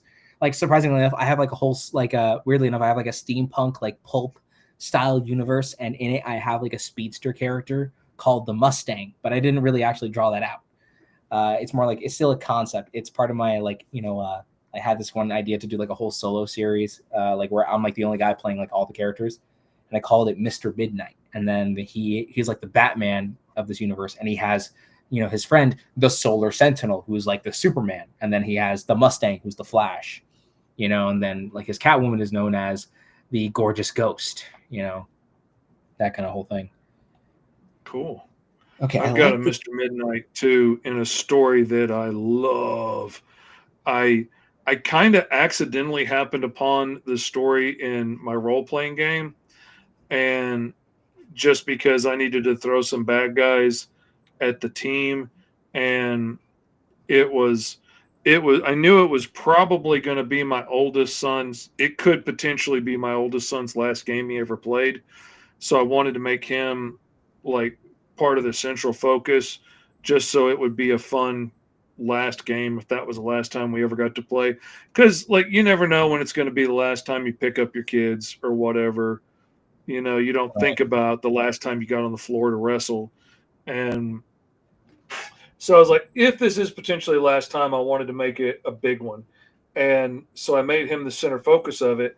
And this whole team that I had worked up as supervillains, the night shift, they're all like night and scary themed characters. Like one of them is a literal ghost inside a containment suit. One of them is this like night shadow or shadow wing or something who just has like a tech suit that lets him fly and drop bomb. He's like an aerial assault guy. One lady's just like straight out of the projects wearing spandex, but her skin's made of like solid onyx. And, you know, she's like the brute of the group, the muscle. And the brains of the whole team is Mr. Midnight. And he's got this like skull themed Batman-esque type of suit, and he's a tactician, plans everything out. And their whole gig after this mission was they hunt heroes. And like if you have a problem with a hero, you hire the night shift and they study him. They figure out like they'll send him on like extra missions and stuff, send people to fight him just to get a lay for how he works and how he fights and what his weaknesses are. They'll make a battle plan, and then they'll capture that hero and deliver him to you. I mean, they can kill him if you want, but most of the time the supervillains, you know, are paying extra to get the superhero delivered alive so they can exact the revenge and monologue, and the guy gets away while, you know, they're putting the lasers on the sharks. But their whole gig is capturing superheroes. And I so want to do a book just about them, like a graphic novel. I had the idea with a friend of mine when we were working on 5-star about like we started talking about other dimensional 5-stars and what they'd look like in other realities.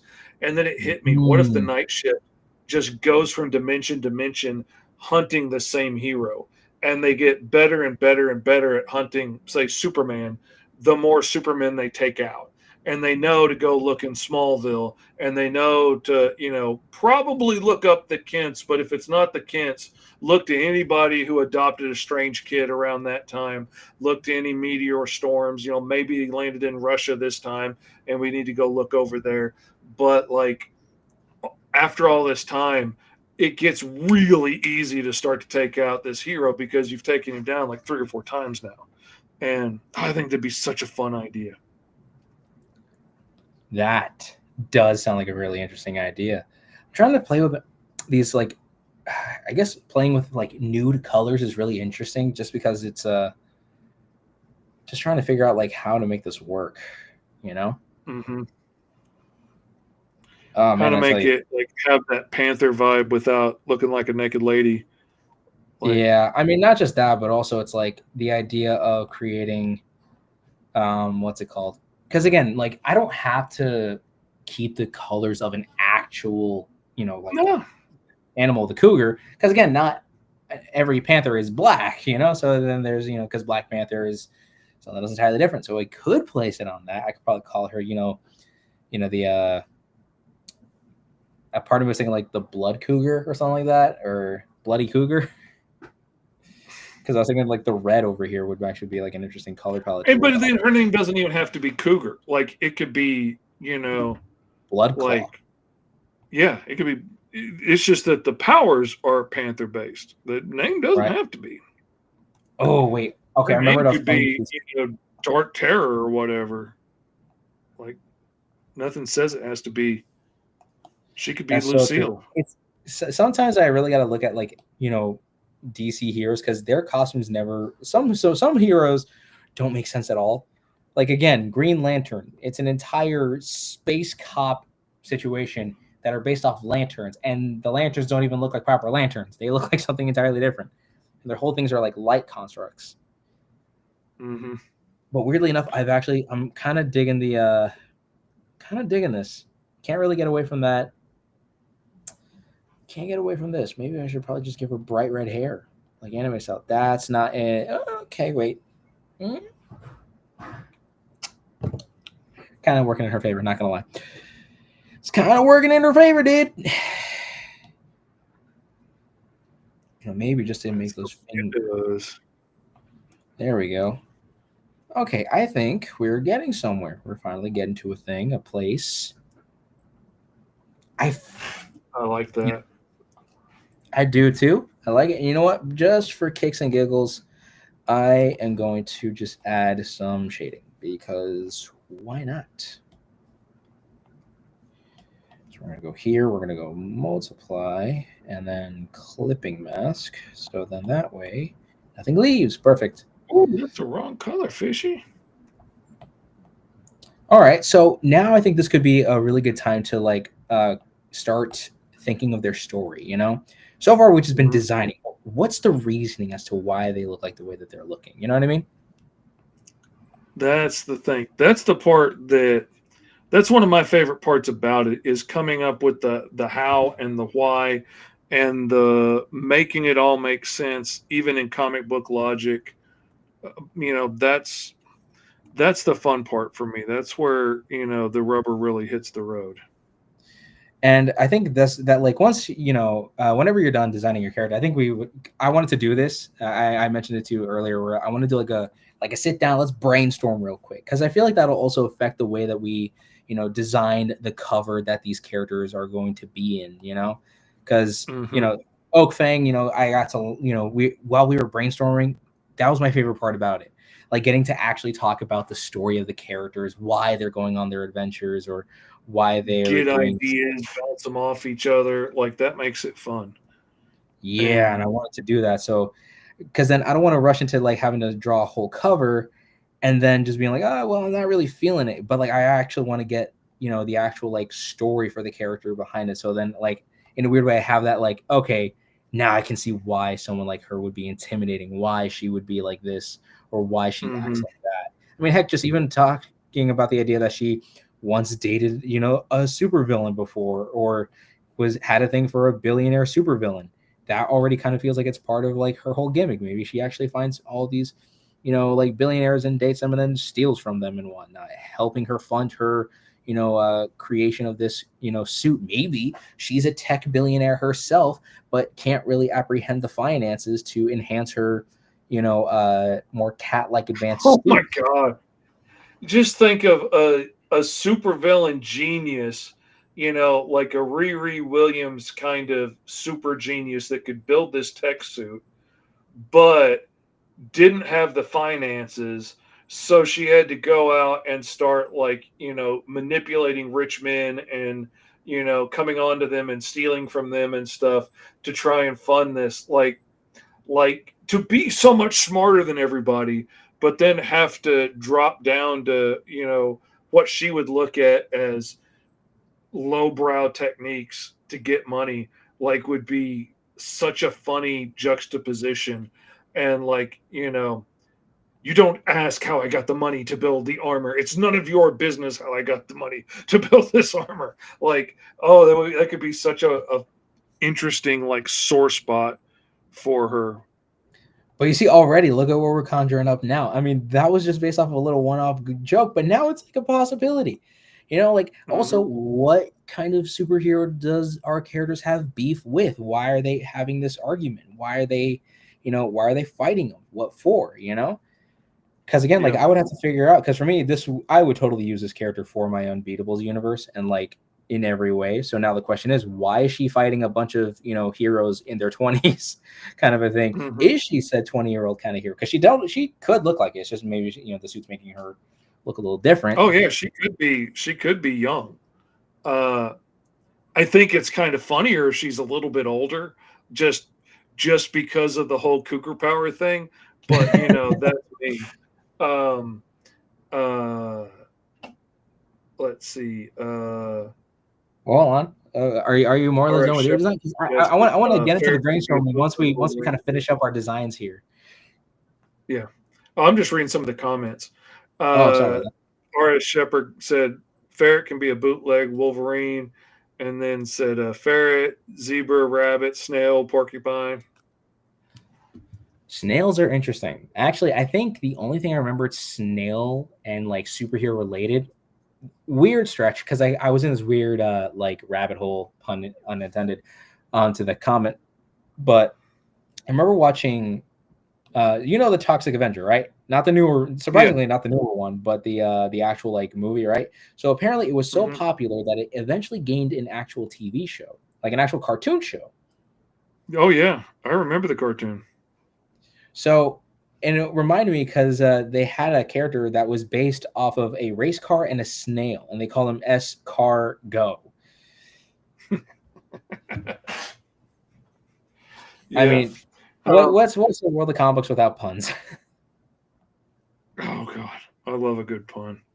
I was cracking up last night at some stupid jokes, and our youngest son was just so exasperated with me, which made me laugh even harder. I was making such a scene at the little restaurant in our little town. I was cackling so hard. The whole kitchen staff was staring at me, but the less he reacted, the funnier it was to me. And so I just kept going.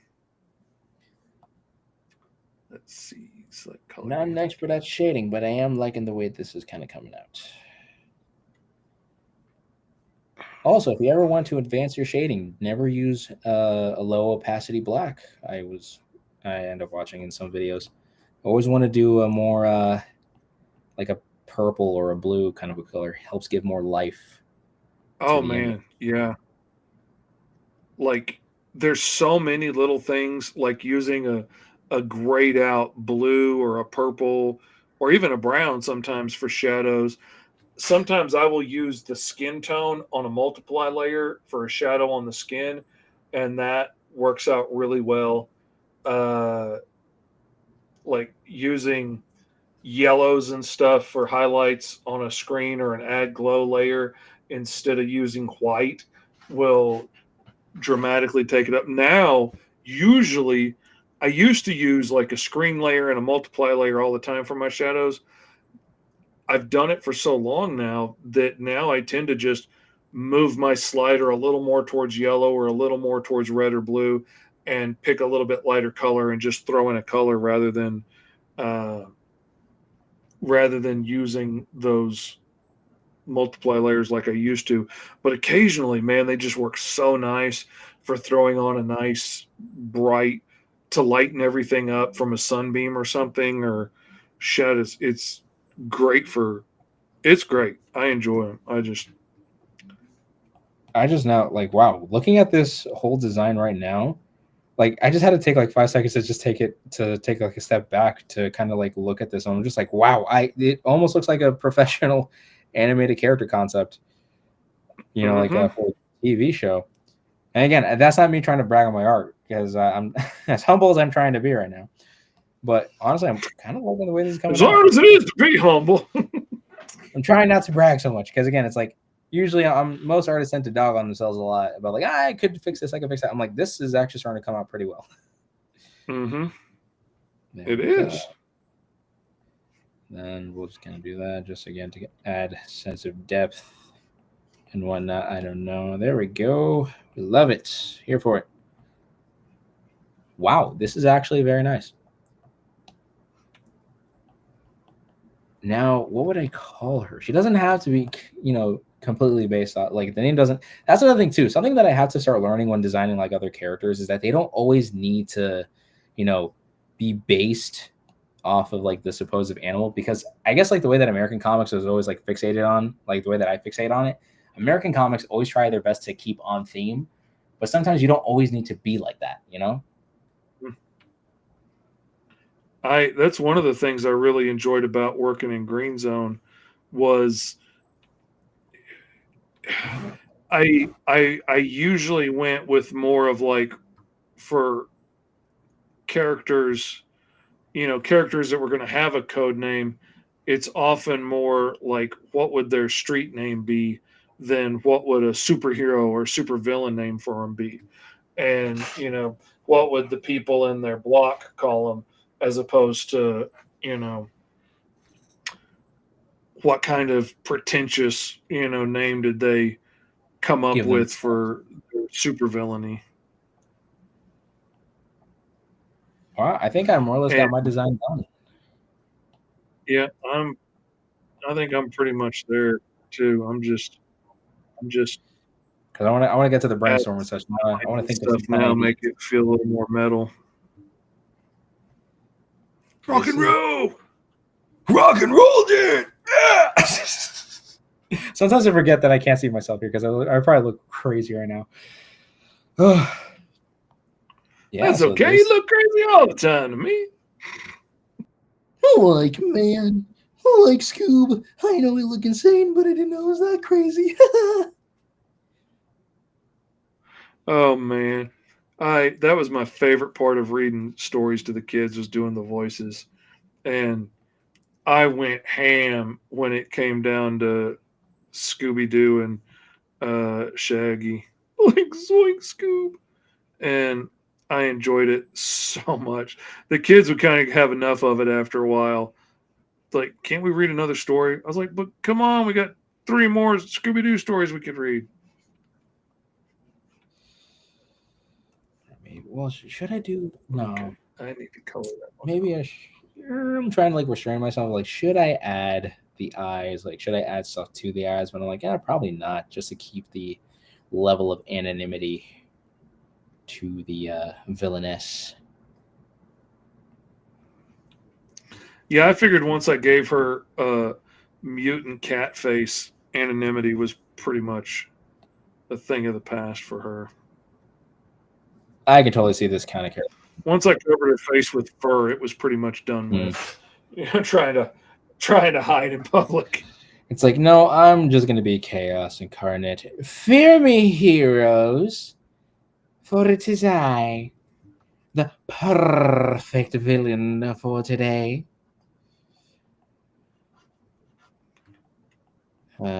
Panthrax isn't bad. It's kind of a mouthful.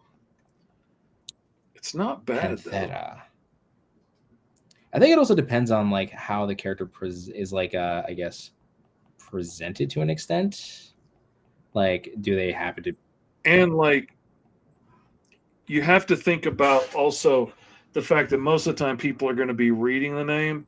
So like, while Panthera is a great name, I think when people look at it, they're going to see Pantera, the metal band, and they're going to read that first, I think. Just my first thought on the name, but I love that name. I think that would be great if it was going to be like a cartoon where you said her name before people read it. Look out, it's sad character here. Mr. Pixlet. Yeah. I told you. Yeah, that's Mrs. Pixlet.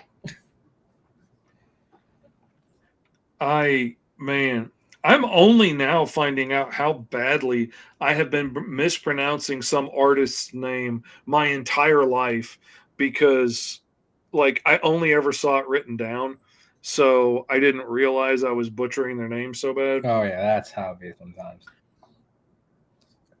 All right, just for kicks and giggles, let me see if I could just at least make the attempt. Here, please. Just for kicking pickles, he says. Nope, and it's probably gonna show a little thing again. It's saying you can't show it off. Yep, that's no. I tried, but yeah. So this is my character. So chat, what do you think this character's name would be? What are we thinking here? Got this this cougar inspired villainess. God, no matter how I say it, that it sounds like I'm gotta choose my words wisely on that one. You feel dirty. I feel unclean. I feel unclean, crabs. But yeah, this is a really good suit design. Like I think it's just like, it feels like a generic kind of like a cybernetic suit that I probably drawn before. I think I did this kind of suit design for another character. Yeah, literally, it feels like verbatim from. I know for a fact I have never drawn this design before. That's something I envy you for. But like, for instance, like this here is said, cougar adjacent character, and then we have the other character I drew my first roll for hero, Psybeast. So this is like my character Psybeast, who is like the shapeshifter / reality warper, but then also we have, again, it feels a little bit similar to each other. Ooh, wait, hold on. Could I make? Oh, wait a minute. Oh, okay. I think I have some. Oh, hold on. Wait a minute. All right, come on now. You can't keep No, okay, hold on. Because I'm already getting ideas. So this character Psybeast was the first character. So for context, the character that I'm about to show y'all, because again, I can't see myself now that I have this covered. Anyways, but the character that you're looking at is Psybeast. This is the first character I've ever drawn for my roll for hero series. This is when I just did this as like when I was just rolling from a Lego cup that I once made. So Psybeast over here is actually a spy, one who is an expert in espionage and all that other kind of stuff. This character went through a government training thing, or like if anything was going through like a unofficial, under the table kind of a government experiment, essentially basically giving her the ability to shapeshift. Not only that, to any animal or any beast living or those that are no longer existing. And she happens to have warping abilities that would actually shift her suit. That would, help her, like, so she turns into a T-Rex. She would be an armored T-Rex or an armored bear.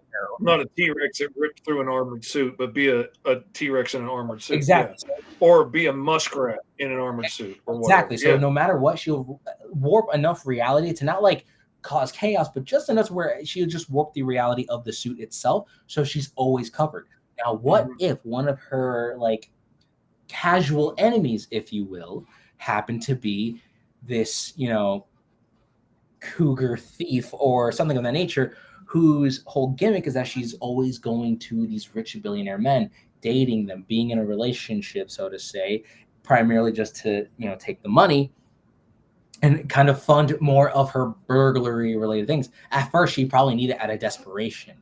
Eventually, after like moving from like that moment on, she then started pursuing like a life of crime strictly for the thrill of it, to the point where she's just now enhancing her suit to make it basically almost as like eventually, like maybe this is like the fourth phase of her suit. Maybe the first few phases were bulky too much, but maybe over time, the more money she stole, the more she was able to fund and grab some of these government experiments that are going right. She's been kind of putting those into her own thing. So Psybeast is trying her best, trying to catch what might seem like a typical cat burglar, so to say, but this cat burglar is stealing from very high-end officials, and not only that, creating a suit that would practically trample a government if done correctly. This would force Psybeast to use her, like espionage-related resources now that she's a proper superhero and whatnot with superpowers, so she can use her abilities to stop this said character. All right. I think that's a brilliant idea. But I have an idea. I want to throw at you. I'm going to throw it on the wall. We're all going to see if it sticks. Right. Okay? It's fine if it don't. My idea is, what if Psybeast is like a government experiment, like they experiment, but they're not going to do an experiment like that on just one person. They're going to do an experiment like that on a group of people, group of test subjects, and see who works. So they experiment on this entire group of people. Maybe they're college kids, maybe they're soldiers, who knows? And Psybeast comes out the most successful attempt at that, and our cougar lady here comes out one of the lesser successful. Like maybe she can smell people's pheromones and stuff better. Maybe she's got some heightened senses, things like that. But she didn't come out of it with the same kind of power. She's smart, and maybe she's got some faster reflexes and stuff. but she didn't come out of it like Cybeast did, so she gets washed out of the program. Then she goes and uses the talents that she does have of beguiling men, being able to like smell their pheromones and stuff, be able to tell who's interested and whatnot, works her way up the food chain and starts using it to build the suit of armor. And now she's always got that chip on her shoulder of, you're the one that won, you're the valedictorian that got everything, I'm the washout, but now I'm fighting to prove that I'm as good as you.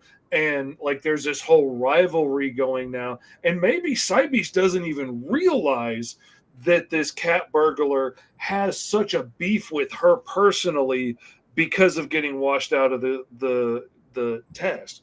Like, I think there's a real possibility there for like spurned sister, like, you know, former sorority sister drama. Like there's some really opportunity for some real deep seated hurt. That I like. And not only that, it creates a personal connection. So this means that now my character Cybeast has an official like arch nemesis, so to say. So now I don't have to make this like say an Unbeatables villain, but this could be a Cybeast villain.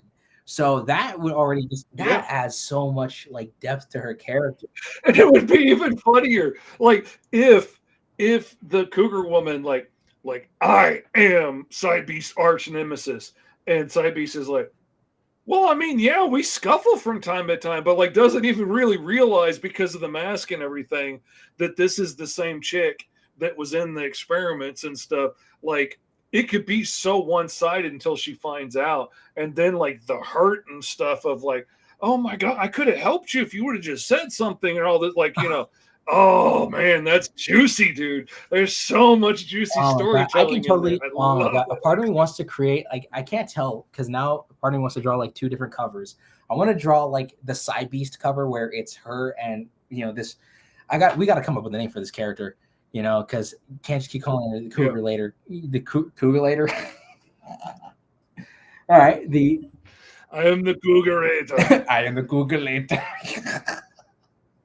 But this lady and then Cybeast. But I also want to draw, you know, this character fighting off my characters of the Unbeatables. Either, you know, my main character powerful to maybe having a scuffle with the Emerald Turtle or something like that. Oh, I can see so many possibilities. Because again, this design is simple yet effective, and I love the way that this came out. Oh, I love this design. You know what you never see, or at least I don't ever remember seeing? Like, there have been a whole lot of crossover books, and there have been a whole lot of, you know, like, oh, Wolverine's joining Spider-Man for, you know, episode, or, Spider-Man's in with the X-Men. What's going to happen in this episode? Like, there have been a lot of crossovers like that. But I'm thinking it would be really interesting to follow a villain crossover from, like, hero to hero to hero, like in a series. Like, say it's a limited series where you were following, like, say, the Beetle, let's say, and like he's tired of getting his butt kicked by Spider-Man, so he's going to go to a different city and, you know, ends up in a scuffle with the Hulk and has to make it out of like a Hulk issue. And then in the next issue of the Beatles comic, like he ends up stumbling, you know, he thinks he's robbing a mansion that's got a lot of money. Turns out it's the X Mansion, and he's getting his butt kicked by the X-Men. And then, you know, on the run from there, he ends up hiding in LA and comes across the West Coast Avengers. And like, you know, that could be really interesting to follow a villain, you know, score after score, trying to survive on the run. Like, you run from Metropolis because Superman can see everything to hide in Gotham just to get Batman on your trail. So, okay, fine. I'm going to hide in Bloodhaven for a while. Here comes Nightwing. And my gosh, that's interesting. Here comes Oliver Queen. Crap, I'm going to run to the other coast. Oh, here comes freaking Green Lantern. You know, fine. I'm going to hide out in Central City. Flash. What was that? It was too fast. Here comes the Flash. That would be so much fun to just have a short limited series of following them. There's a series of mini comics right there, son. There's your idea, son. I don't know why you just don't want to make money. That's the problem with this. Oh, trust me, I want to. That's an idea right there. Oh man, actually, this does kind of bring us to this, because again, we were just talking about this not too long ago, or like we were, DMing about it. Oh yeah. The idea that we would turn some of these characters into a potential mini comic. What if, like, say for instance, I took the character of Shelbyville, if you will, and say that if I took Shelbyville and say your character from last week's stream, and say that they were both trying to accomplish a mission, but say that they're trying their best to, like, say that they're both trying to accomplish it, but see who accomplishes it faster, who wins at that situation. All right. Or say, like, when we first did our fantasy heroes, like my, Oak Fang to, Slate Stonecarver, like, who's going to more or less, steal said item. I think that can always be interesting because they don't always have to fight. Now, maybe fighting might be the way that they can get to where they need to. Or, like, Oak Fang could be protecting an item, like, in the temple where they train or something, and Slate Stonecarver's trying to steal it, and they're, going back and forth, like, that could be really, really interesting. Now, I think it would be really cool if Shelbyville and Featherwind were, like, on opposing missions, like they're both, like, trying to do their own thing that is crossing paths, and they're, like, getting in each other's way, and, like, they're both trying to race to their objective, which could be the same MacGuffin for two different reasons. But, like, they're trying to do their thing, and they're in competition with each other and the people that are trying to stop them from doing, what it is they're trying to do. That could be really fun, and give the people that are enjoying watching the stream a chance to get to vote each week and be like, okay, I say Shelbyville comes out on top on this page, and, and maybe Featherwind comes out on top on the next one, or maybe they both end up on bottom on the next page. Again, that could be really. That is something that we are very much open to, the idea of, like, creating, like, a little miniature comic, posting it on our Instagrams or our other variations of socials, just so that we can, like, I guess just create a fun viewer engagement. Because for those of you that are currently still, for the 9, I'm assuming, that are still continuously watching, thank you. Oh yeah, we've had a bunch of people rocking with us the whole show. Oh yeah, and I mean, that's fun. And I just can't wait to see all the awesome suggestions. Now, speaking of suggestions, I suggest that we discuss your concept for this cougar high-tech armored lady. What's her deal?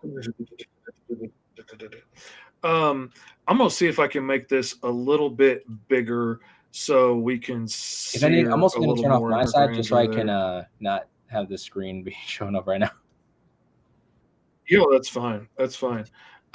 Yeah, I don't have any idea for a name yet. I mean, like I said, the Panthrex is really cool. I just think it might be a little complicated on the tongue. But I love her. I love the idea of her personally being like a failed experiment to make her like a cougar woman. And, she came out furry and she's got fangs and she's a good hand-to-hand fighter and stuff like that. But, like, nowhere near the level to be able to take on, supervillains or anything for the government. So she's a washout in that experiment, but then uses her abilities to either, I don't know if she built this or if she stole it and customized it or. Okay, wait. I have an idea. I think this could be a really interesting one. What if there was, so this could take place in the world of Green Zone, and correct me if I'm wrong, the world of Green Zone is like a world very similar to like the Marvel or DC universe. It has magic, aliens, all that other kind of fun stuff in between. Yeah. Okay, what if there was some variation of an animal-based crime fighter who was originally trying to create think of this as like this world's interpretation of Batman, and say that this character goes or some cat-like animal, and this was supposed to be like the Hulk. Like Catman developed this suit of armor for himself, and then she comes in and like takes him out and takes the suit of armor, repaints it. Maybe in this universe. Oh my god! Hold on. Let me click up here. So imagine this cat. Let's just say that for now is Catman, right? Say that Catman is like the Batman and Iron Man of this universe. Has a bunch of high-tech gadgets, kind of like Batman, but then primarily has more of an armor-type plating like that of Iron Man. And say that this suit over here is like the Hulkbuster armor for, say, this world's interpretation of Hulk, or for, say, any genomes in this universe that are practically built to that caliber. Oh yeah, like there's kaiju and all kinds of stuff in this Right? world. There's an alien that grows to 100 feet tall. Like, I mean, there's all kinds of things to have to fight that are bigger than you. It absolutely would make sense to build a imagine tank suit. this cougar woman eventually just comes in. You see why I want to do? I've got the character already. I've already designed the dude's suit. This would be a small suit for him, honestly, because like the suit I have built for this dude, it's a mech suit, but it's sort of like a transformer backhoe tank thing. Like it can stand up like a mech and walk around and fight and bash, but it can also drop down on all fours to like a tank. And it's just super heavily armored. Like this could easily be like an earlier prototype kind of thing that he has sitting around in his, lair of justice or whatever. Right? And to just break in and take it would be an awesome score. And she gets in, she takes the thing, she gets it customized by, some underground hacker dude that, can do some repairs on it. Rocket Fist probably, give her a lowdown on a garage that can, right? Do some fixing after dark and give it a bit of a cougar theme. And, and boom, she's ready to go, but then also like not having built it, she's always going to have the problem of properly managing the where suit. do I find more missiles? What happens if somebody breaks one of the vibro blades off the hand? How do I replace that? I don't even know what that's made of. So in her case, what do you do when you run out of gas for the jetpack? Like, so in her case, she's trying to actually. So for her, this is like a first time operating a mech size kind of a thing that would essentially be the Hulkbuster kind of a suit for, say, a smaller tier Hulk character. But, she's navigating, having to utilize this suit. But in the process, she's also having to use her cat-like agility to adjust and to use it to her fighting style. So then imagine whatever this hero may be. So if you have this hero character established, already now you have the character in mind of like, oh, this guy's just trying to get his suit back, or better yet, maybe she's trying to do like a whole score, maybe breaking out of a bank or something like that. So again, but then here's a better question. What kind of crimes is she committing? Oh, see, that's the thing. I'm thinking like if she's going to like sneak in and steal it, then I think she's going to go straight to like robbing banks and things like that. Like take it up to big money scores quickly to bring in as much money as she can so she can keep hiring people to update the suit and buy the people she needs on her team to be able to keep this thing updated because she doesn't know how to do it. And you're going to have to hire a good hacker just to make sure the hero doesn't hack in and take the thing back from you. So like, I think she would be going big money. I think I got a name. I don't know if this can work for my character, but I feel like this works for yours. Cyberclaw. I don't know why Cyberclaw feels like a really good name. Oh, see, in this suit, 100%, 100%. Cyberclaw works amazingly. Like, and not only that, it's like for her in this so just imagine a henchman too is like, you're gonna have to take it with that boss. Don't make fun of her in any way, shape, or form. You ever heard of Cyberclaw? Like the name sounds like it's a threat. It sounds like a gang boss name. And like it sounds like a good supervillain. I'm thinking she needs another name before that, like maybe something with the claw in it. Like like I don't know. It's escaping me at the moment, but like she had a street name, and now it's Cyberclaw. She's named herself that because she has this suit of armor with the vibro blade claws that can cut through bank vaults, and I am now Cyberclaw. You call me by that old name, I will take your head off right now. Like she is not going to stand for any disrespect. Okay, no, keep going, because I'm thinking.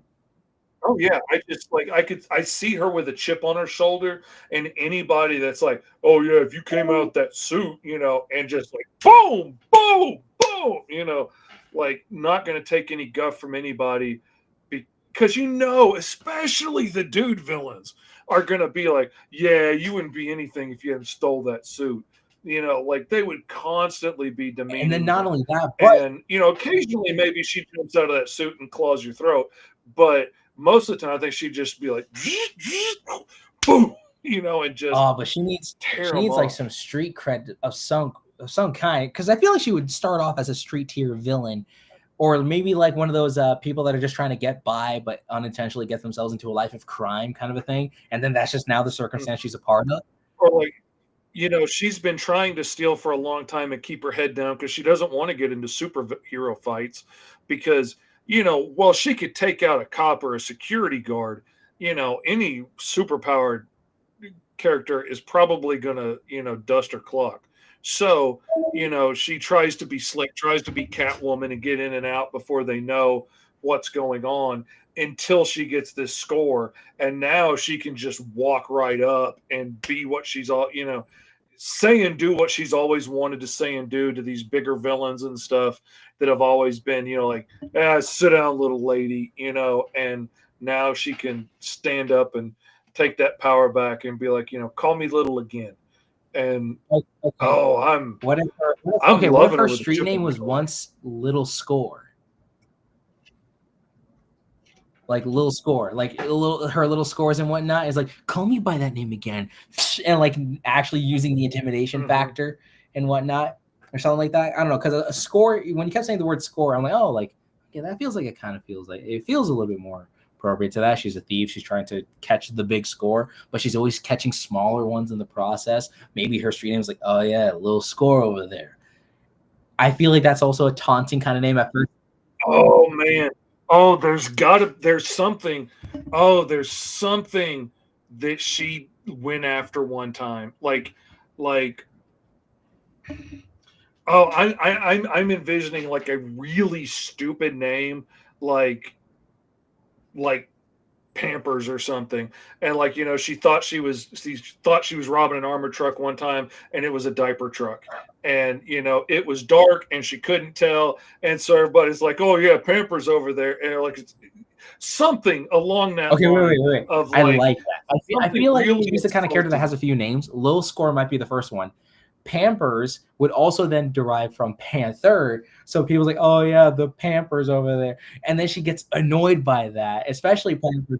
Oh god, like she tried calling herself the Panther and everybody calls her Pampers because it rhymes, and like, and nobody's going to take the name you tried, nobody's going to take the nickname you gave yourself seriously.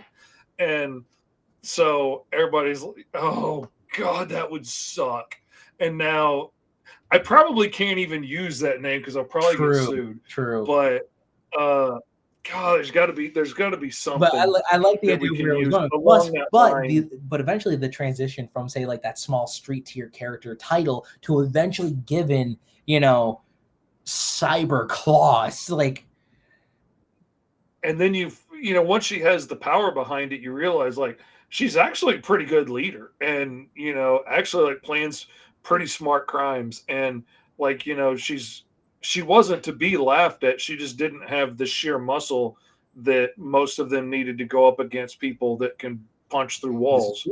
But you know, now that she can destroy said walls, you know, she's up in the big leagues.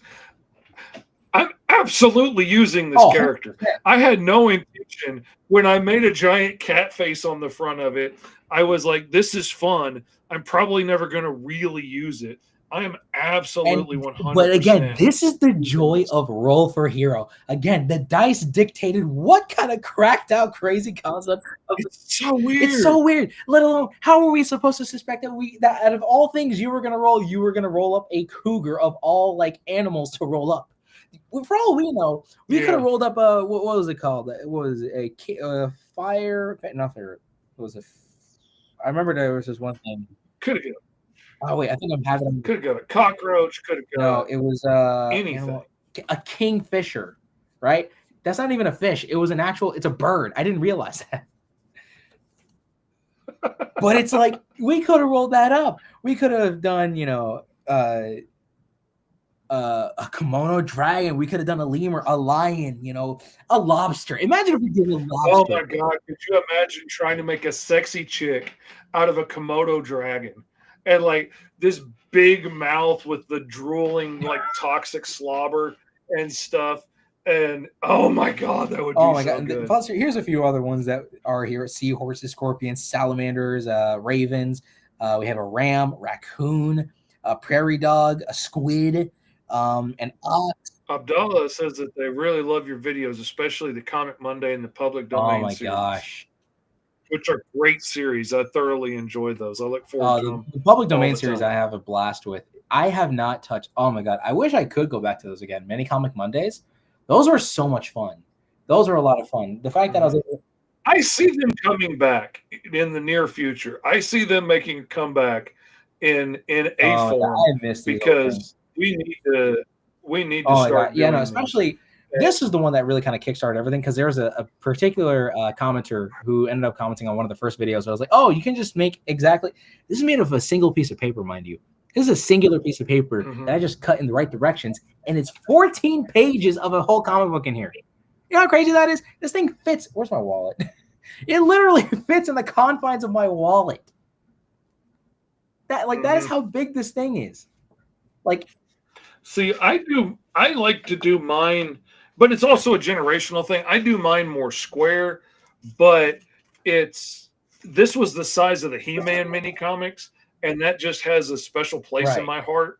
But it's the same thing. Like I can make it out of one sheet of paper. It's just folded a little bit differently. Yours gets a little bit tighter and mine stays a little more square. But either way works. And I love having these things on the table at cons because it's nice to have either something that's easy to give away as a prize or something to have on the table for $1. So like little kids, a lot of times little kids might have $5 to spend at the whole show. And they can't really do much with that at most tables. To have some little things on there that they can pick up and be like, oh, cool, I can get a comic for $1. The joy on the face that they get to make a transaction. They get to pay you and get some change back. It's so much fun. And they get to go at the comic. And usually they end up coming back for another one and then another one. And then by the end of the show, grandma has to come back and buy the rest of them. And it's always been a lot of fun. Funnily enough, I actually tried combining the Mini Comic Monday and the Public Domain series. And this was supposed to be the starting off character of Captain Courage and fighting off the Scarlet Skull. So the Scarlet Skull is a Public Domain villain. Captain Courage is the classic, whatever. And I actually turned this into a full-blown like actual miniature comic book, with like visuals and all. I was actually proud of the way that this came out. Right. Oh, so, yeah. But then again, this is like super, super tiny. Now for me, I remember making some kind of mini comics using just a piece of like, typical printer paper like this, but then just folding in half like this. And then I would like print multiple pages of this. Funnily enough, I can actually show this off. Oh yeah. Those, that's the size of a manga. Yeah. That's what a manga is. It's that size because the paper folds that well. But I love, I call them ash cans because, back in my day, that's what they called them because they had ash cans. So this, I don't know if anyone realizes. I remember, so when Hurricane Milton hit Florida, I took the time and the initiative to make a quick little comic about this. I actually kind of did what I'm going to call the collage method, where I originally just made them all like kind of like this, all like that. I drew like all the panels in a more horizontal screen, and then I kind of collaged it together, and then I created this entire comic book right over here of the Florida Man Milo fighting off the Florida Man. But it's like, again, this was just a lot of fun. Not only that, it's relatively the same, basically the same size. Yeah. So this is essentially the ash can. Now, obviously, my printer will never suffer through anything like this again because this is a lot of black ink for a piece of paper. Yeah. Yeah, well, you got to kind of playing around that stuff. That's why most comics have white borders and gutters. Oh, yeah, 100%. 100%. But like one of my favorite comics ever, and it's stupid and it's weird and nobody knows it. It was in the school newspaper in Homer, Louisiana. And I had moved down there after high school. I was living with some friends that were still going to high school. And they brought the newspaper home and would show it to me. And it was just 8.5 by 11 sheets of paper stapled in the top corner. Like it wasn't a newspaper. It was a newsletter. Right. And and then you turn one of the pages, and it would be a whole page of Pelican Man. One page each month would come out, and I ended up meeting the kid, and we became friends for a while. I wish I knew where he was now. I freaking loved that comic. It was so stupid because we were the Homer Pelicans. Okay. That was the animal because it's the state bird of Louisiana. Okay. And so, they were the Fighting Pelicans, and he needed to do something school themed. So he made a superhero that was Pelican Man. And every week he would fight some crazy super villain, usually in outer space, that was some other school's mascot turned into a supervillain and beat them. And I remember one of my favorite ones was the Crimson Tide, because it was another school in Louisiana that named themselves after South Carolina or whatever, wherever Crimson Tide's from. I don't remember. But that was their school mascot name. And so it was this puddle, supposedly red. It was black because it was a black and white comic. But this puddle that would form up into this alien being and attack and like surrounded Pelican Man. And it was so much fun because it was so stupid. And he took it so seriously and tried to make as cool a comic out of as he could with these absolutely ridiculous things he had to work around. And it made it the most fun comic I've ever read. I have such fond memories of that. But it's like this. It's like getting, powers come from a suit and, a fighter and all this stuff. And you can fly. And she's got cougar powers. That's so random. But it comes out. It makes you get creative. And it becomes And that's what fun. I love about this whole. And yes, actually, I also see from Abdallah, yes. I believe, says, yes, mini comics are the best when you're on a budget. And why don't you guys collab to make the ultimate? He does full-time comic book creation, and I still work at a gas station. I know.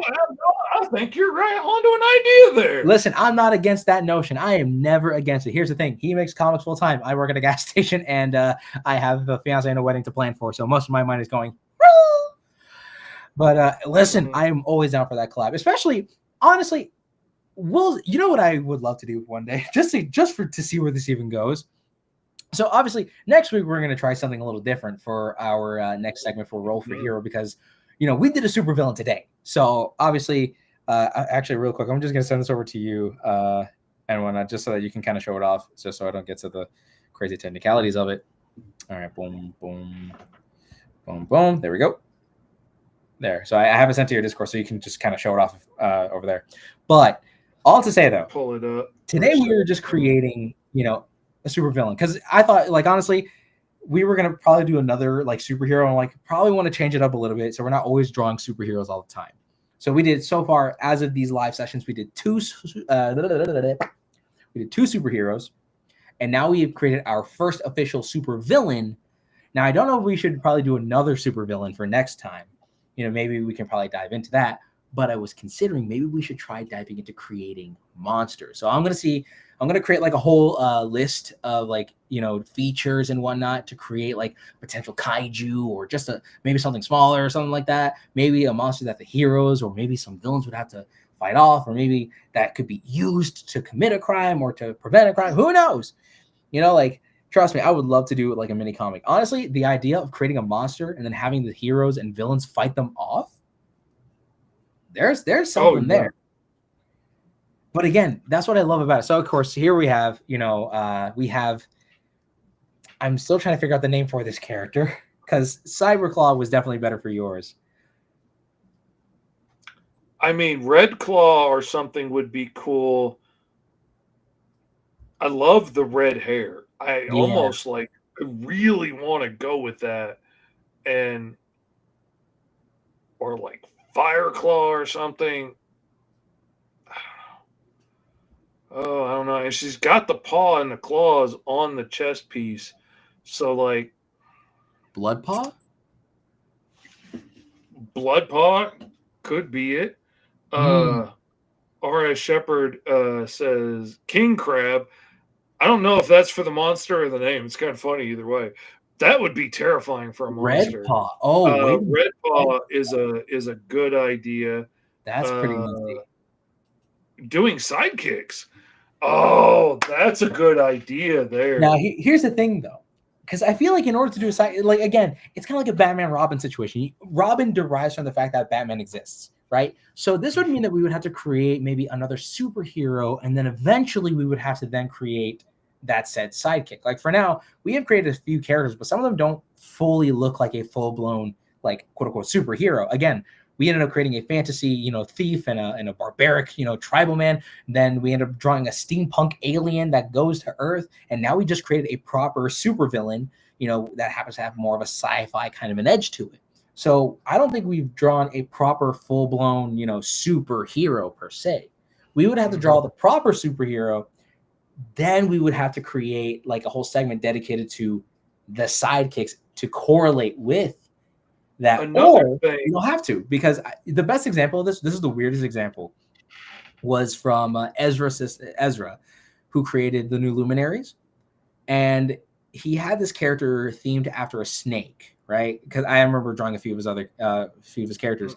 He had a character themed off of a snake, and his sidekick had nothing to correlate with that. King Crab would be the monster, like a mutated Alaskan king crab. That is actually awesome. Yeah, that's terrifying. That is insane. It's awesome in terms of the idea, but in concept, in reality, that would be scary. But basically, he had this like Cobra themed character, but then his sidekick actually ended up becoming like this girl named, Bubble Pop.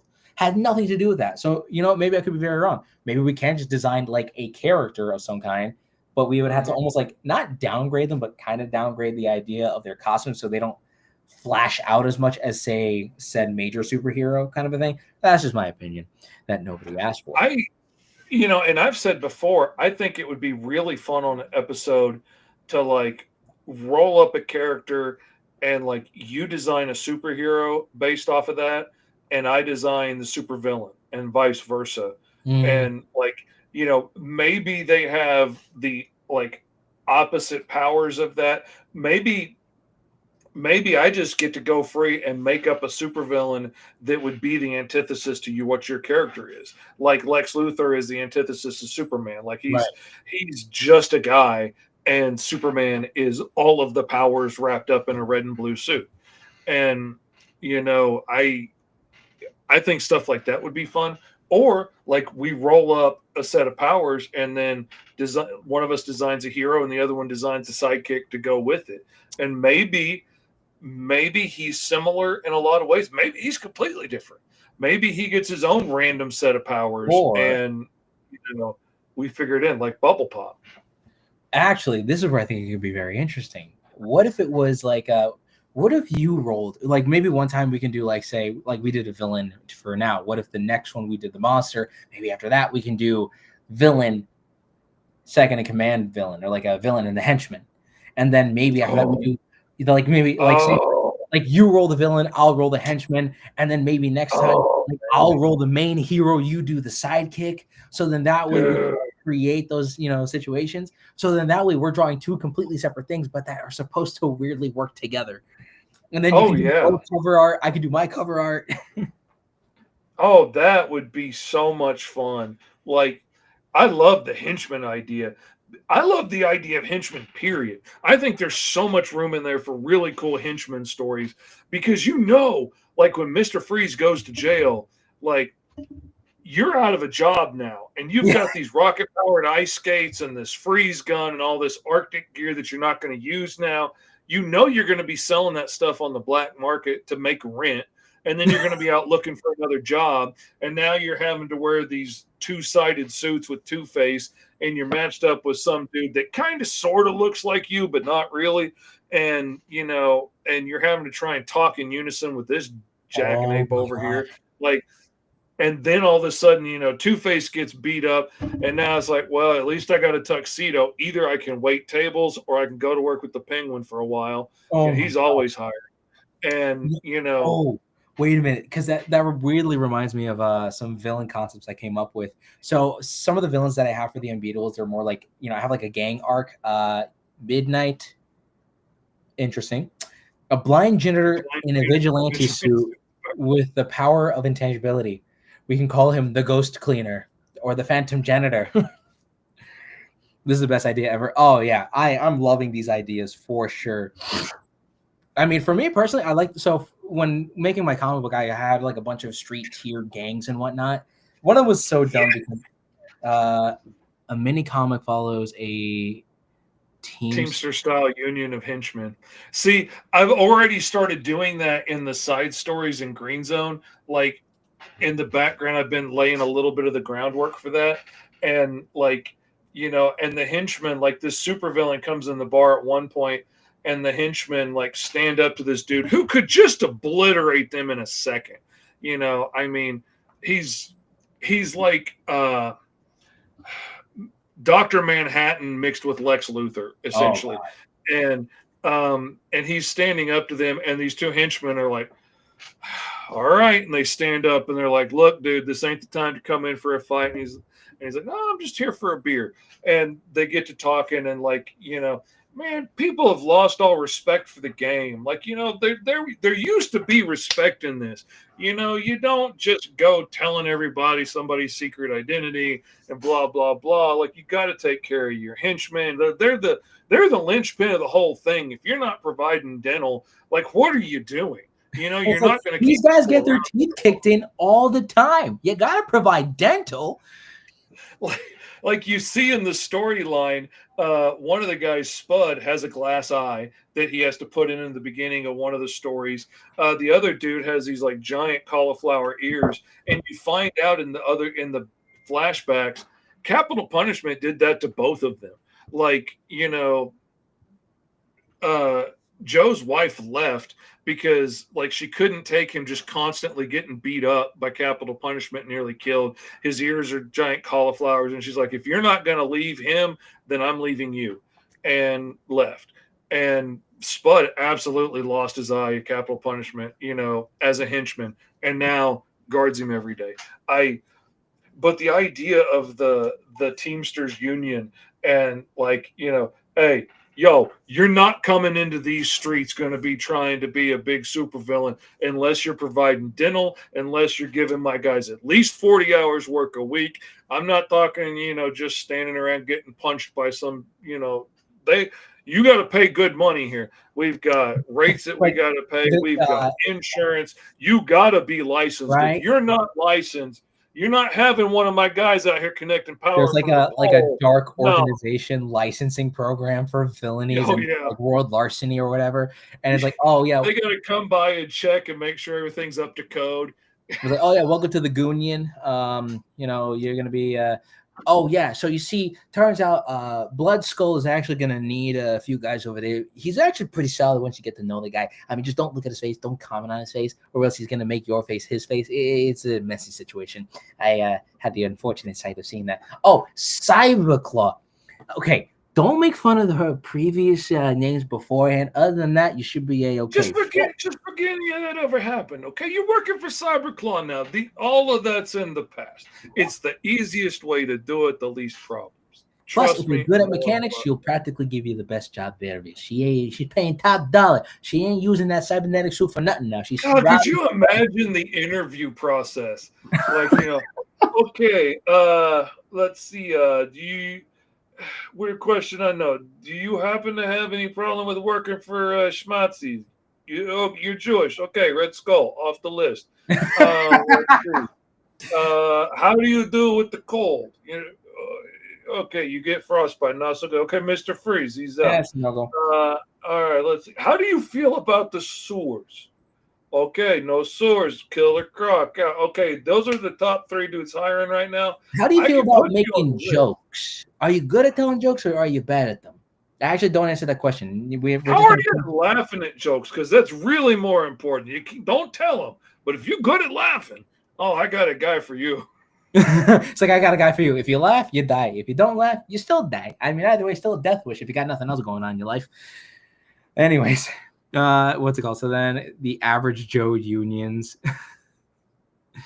Look, they're going to be like, I know you want to be a big fish. You want to go all the way up to the top. Look, I'm not sending you to work for the Joker until I know who you are, okay? First, you're going to put in some time over here working for Condiment King, all right? If you can make that work and you can show up for work on time and not make a fool of yourself, not make us both look bad, Okay, if you can do that, then maybe we'll move you up the ladder. Stiltman's been looking for some help. Oh, hey, he pays good money. All right, he's not going. You might break a leg or two, but you'll be all right. You know, he's not going to get you killed. He has health insurance. He can cover for it. It actually really reminds me. So apparently, the show, what's it called? It's an Adult Swim show, The Venture Brothers. In it, there's actually like the entire like world. Like it shows off like how the world does have like superheroes. It's like Johnny Quest and Marvel, DC, all these other kind of like superheroes that live in this world. But the villains actually treat their entire thing like a proper villainous organization. This is kind of like what we're talking about here. They make sure everything goes by the books. Like, oh, if you're a supervillain, here's what you got to do. Here's what you got to cause. This isn't like a, don't just be a bad guy and then just do this. No, there's actually like a proper villainous union to kind of go by. I think that's a very interesting concept. Getting to see a henchman just trying to get like a solid job, just trying to pay bills. And then like he gets his teeth kicked in by this world's equivalent of Batman, or, gets flicked by Superman, probably gets tied up like, in a situation with Spider-Man. He's like, in my defense, I was not prepared for superpowered brutalities, primarily more brutalities. Have you seen the Bat Guy? You have to pay accident insurance and life insurance. LOL. That's the reason why the villains are paying. That's why they're robbing banks. They're just having to pay their henchmen. Why do you think they're robbing so many banks? Do you know how expensive it is to pay dental on a group of guys that are getting punched in the face regularly? Like, this is expensive, man. I mean, once you think about it, villainy and crime is really the best capitalistic system there is. You beat up a guy. Oh my God. Oh my God. The entryway into the story is following a dentist that loses his license and has to go to work for the villains because they pay good money and they don't really care that you're officially licensed as long as you did have it. And, oh my God. And now you're having to literally get one of those like weird, oh my God, just get one of those long anime titles, just being like the dentist working for this, like for the super villain, like what's it called? The dentist working for the major league supervillain or whatever, and you literally just see him being like, "Oh, you had the encounter with the Bat Guy again, did you?" It's like, Bat Guy. It's like, yeah, I know. I see how that works. You might want to just. I lost everything rewiring a henchman's jaw, like something like that. Oh, you gotta love it. That's awesome. And the thing, and again, mind you, this entire topic and conversation wouldn't have happened if we were just rolling dice. Again, just to really emphasize the point. Pieces of plastic that have numbers on them dictated what we ended up drawing. Again, best example over here. And the funny suggestions from people like R.S. Shepard and Abdallah and stuff. Like there've been some great suggestions over there. Oh, fantastic. I'm loving it. Absolutely made this so much more fun and given me a lot of ideas. Like I could see a whole series of mini comics about these henchmen and stuff.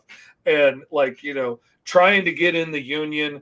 And, like, how do you get certified as a supervillain to get in the Union and to be able to start hiring henchmen and stuff and not have to pay exorbitant freelance rates? Because if you're having to pay freelance rate for guys, you don't know what you're going to get. Next thing you know, you're in the middle of mission and some dude starts chunking babies off of bridges. And now, like, super dude's coming after you for it's like, whoa, I just hired this guy off Etsy, okay? I didn't know he was going to go chunking babies. Like, that's not what I signed this. That's not for the evil protocol. Listen, I am not a Nazi. I am not this. I don't eat babies. That is disgusting. That is horrific. I am a villain, not a monster. Like, make that just give it that kind of, I may be a villain, right? But I'm not a monster. She's got 3 kids. She's not gonna miss. I can eat one, right? No, we don't eat babies, dude. That's not what we're here for. That's Satan's job, okay? I met the guy, not really fun, okay? He really has to gripe against God. It was kind of like, oh man, this could be so much fun. Oh my God, I can't wait for the I have to start creating some lists and whatnot to create like monsters features in order for us to create our rolling for a kaiju kind of a thing. Oh, dude, a defense lawyer. Oh my God. Could you imagine like the public defender dude that's on the payroll for the union, like the crap he's got to deal with on a daily basis? Like we got a charge of assault with a rather large acid gun. We've got chemical spill violations. We've got environmental charges. Your Honor, this is a bunch of hearsay nonsense. Listen, they're simply just trying to exert what was rightfully theirs this entire time. They had no right in harming anybody. Last we checked, no one was harmed at the crime scene. They were all trying to break weight. The prosecution has provided absolutely no proof. Other than a weapon-sized acid stain on the ground, there's no weapon has been turned over. There's no proof that my client ever had his hand on an acid weapon. You know, better yet, nobody at the crime scene was harmed. Simply, the money was just evicted from its location, and it just happens to be elsewhere. Who is to say that my God, that's so hilarious. Oh my God. That would make an amazing I have 15 upstanding members of the criminal union over here willing to testify that he was on the other side of town at the time playing darts. Are you going to call all 15 of these men a lawyer who happen to know your address, Your Honor? Are you going to call all these men a liar to their face in open court? Judge Reynolds, who lives at 414 South Sycamore. Oh no, not something. Oh my God. I'm loving it here. I'm loving it here. I love all of these ideas. I can't wait for when we have to roll up newer heroes. And not only that, I just can't, like, honestly, real quick, for those of you, comment, you know, if this is all fully recorded, or, you know, if you can drop it in the chat. Would you guys ever be opposed to also having an my God, Shepard. Dude, what are you doing to me, man? What are you doing to me? Could you imagine being Victor Freeze and, like, having your things have gone so badly, upstand you for so long, and now, like, in the Batman Beyond world, you are a head in a jar walking around on 4 spider legs, and you get demoted down to henchman. Like, you've lost your wife, you've lost your fortune, you've lost your reputation, you are a freaking head in a jar, and now you're doing grunt work. I used to freeze Gotham City with a ray, and now I'm pushing a mop. Like, I mean, you know, back in my day, we don't want to hear it. Mop the floor, dude. The toilet is clogged. You got stuff to do. Oh my gosh. Anyways, before we get any other crazy suggestions, I was going to ask, are you opposed to the idea of a supposed poster filled to the brim with every character, monster, villain, or anything of that kind of caliber that we have created thus far? My biggest plan is to obviously have like a full-blown like poster full of like all the characters that we've done for the entirety of like Roll for Hero, ranging from all the superheroes, the monsters, the villains. Heck, even going as far as to see if we can even design a vehicle once or twice. Let's see where even that goes. But I mean, honestly, I really love the way that these characters came out. These characters are fantastic. I mean, even though my design is a little bit more on the simplistic side, you can see that my character is going for the more like cat burger. I actually like, what was it? Red Paw, was it? I think it was Red Paw. Red Paw. It's way up there in the comments. No, I found it. Red Paw is actually a really good name. I like that. Yeah. You have Red Paw and Cyberclaw. Like because, I mean, Claw feels a little on the nose, but Red Paw, like if you turn that symbol red, I think that's going to be dynamite. I mean, and then she's got the red hair. This is also the hair color of, like, you know, to some, because again, orange is still like a ginger kind of a color. You can still play that notion. There was like, oh, that's Red Paw. I mean, I like that name. So, R.S. Shepard, thank you for the name suggestion. I like Red Paw. I really like that design. I might actually use this as a character for the Unbeatables at some point in time. Like, they have to interact with a cat burglar of some kind. You are the idea, man. But again, when I tell people about R.S. Shepard, I'm going to say R.S. Shepard is absolutely full of it, because you are up to the brim with ideas, man. You are driving me nuts with those ideas. I am not going to sleep because I'm going to be thinking, oh my gosh. But I can't wait to see like the cover. The attorney had to represent the dentist. And just seeing the average Joe side of the superhero universe is always hilarious. But I'll just say, though, I can't wait to see what cover art you're going to be able to create with, you know, with Cyberclaw and me with Red Paw. Like getting to see them interact with the heroes of, like, you know, for you, the Green Zone universe. For me, it'll be for the Unbeatables universe, you know, or even having to interact with the other heroes and whatnot. This would be so stinking awesome. I can't wait to see what else we're going to roll up. Like, that's like the one thing, because a part of me always has the expectation of, we're going to roll up something, you know, like I like a part of me has that expectation. I'm probably going to roll up something really awesome and cool. Like, we're going to draw this or that or whatever. Nah. Some of the weirdest things I have rolled up have turned into some of the coolest characters. And like, I once rolled up like sound manipulation and multiple arms and some other stuff. And I ended up coming up with this like 4-armed deaf soundbender who is now a character in Green Zone, and like it shaped the whole gang that rules the blocks that Virgil lives in, the big 8-foot tall lizard dude from my book. It shaped his whole block because I just so happened to make this character Filipino when I was drawing her, because my oldest boys are Filipino. I like to throw in a little representation when I can. And I had decided to make the main villain that runs the block Filipino. I was like, you know, it only makes sense that they're family living in this block. And I was like, oh, if this is his cousin, then he's grown up with a deaf cousin his whole life, which would mean he knows sign language, which means now the main people in this gang have this silent communication they can use from great distances without being tapped on their phones or anything to be able to communicate. You would teach this to the rest of the gang so that y'all can communicate. And not for nothing, depicting sign language when you have 4 hands was a really fun challenge, because I can do more than one word at a time because she has more hands to work with. And it was really fun. I really enjoyed it. And that and Johnny the Vault, because I rolled up like matter transmutation, magical tattoos, indestructible skin or something, like some weird stuff. And I ended up coming up with a dude who can absorb matter into his body, and they become these tattoos on his flesh. And whenever he like hits that tattoo, he can bring that thing out of him. And he ended up being this big, gigantic guy because of all the mass that he's taken on from like.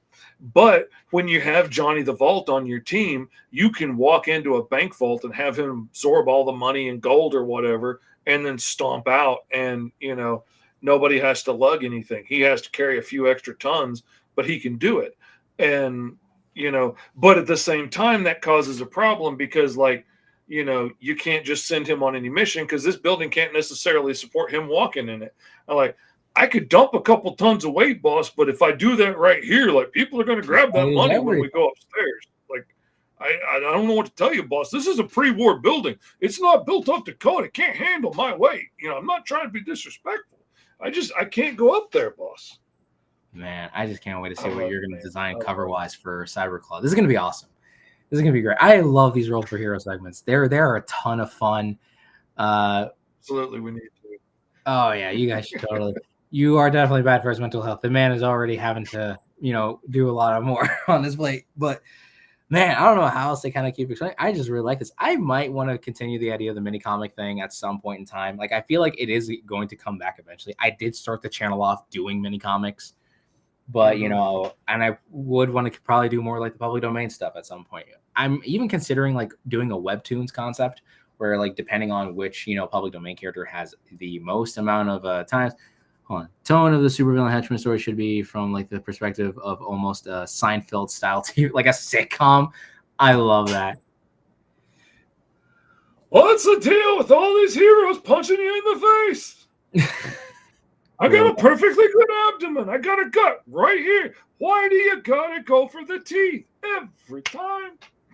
At this point, I have more, you know, chemical induced type of prosthetics rather than actual human bone. Oh, I cannot wait to see. So we were on the job, right? You know, oh, don't tell me. Yeah, we're on the job. We turned around the corner, and what was it? It was a vault. It was a vault, Jerry. It was a vault. Every time it's a vault. Every time. Man, this stream has almost gone on for 3 whole hours, man. And to think, again, but here's the thing. I love this whole thing where we just kind of roll up a character, just simply do the design, and then we just talk. I love the brainstorming and the talking about it section of it, because it's just a lot of fun actually just trying to come up with ideas. Not only that, now you have a character that you can put in the Green Zone. Now I have a brand new supervillain to put in the Unbeatables. You know, God knows what else we're going to be able to roll up that we'll just start shoving in our universes, like trying to shove socks into our luggage bags, trying to get to the next part of the world. They call them henchmen, but you never see them hinch. I feel a hinch coming on, Jerry. I'm about to hinch. Oh, they call them goons, and then we ended up making it worse with, you know, what it actually means nowadays. Back in my day, a man could hinch. You can't hinge anymore. They won't allow. They'll cancel you if you hinge these days, Jerry. You can't do it. Oh my god! I would love. Oh no, really, I want to talk about the other. I actually so back onto the topic of creating some of those villain concepts. One of my so for my Unbeatables universe, I had this idea for a few a few of these gangs. One of them was simply known as like the Egyptian Eye, which was all like a group of what about the red animal? Not a bad idea, but the cougar was more or less the overall animal present in this design over here. So like the idea of it, and I feel like that would be cool if it was more of like a person who can shapeshift, kind of like Beast Boy style. Mm-hmm. Oh, that would be good. That would be awesome. Actually, funnily enough, I had an ex-friend, so to say. There's a lot of complications on that one, but basically, I remember doing like a little RPG superhero game, and basically, there's like, oh, I basically am like a red Beast Boy. I'm like, fair enough. But a few villain concepts I came up with, there was like the Egyptian Eye. A bunch of these henchmen literally wore like these like Egyptian style like Aladdin, very these like very baggy pants with like little overall straps. They had like a pyramid head for a helmet that literally had the Egyptian eye. There was also the unlucky leprechauns, which were essentially like a group of like guys, not like a group of leprechauns, but there were dudes that wore like these helmets, Jerry. They wore like these like street kind of clothes, like green jean like jackets ripped to the sleeves, wielding little bats and whatnot. They all have like the 4-leaf clover painted over one of their eyes with a little bull hat. Then there was that till this day I'm going to use this villain group because I love it so much, the House of Cards.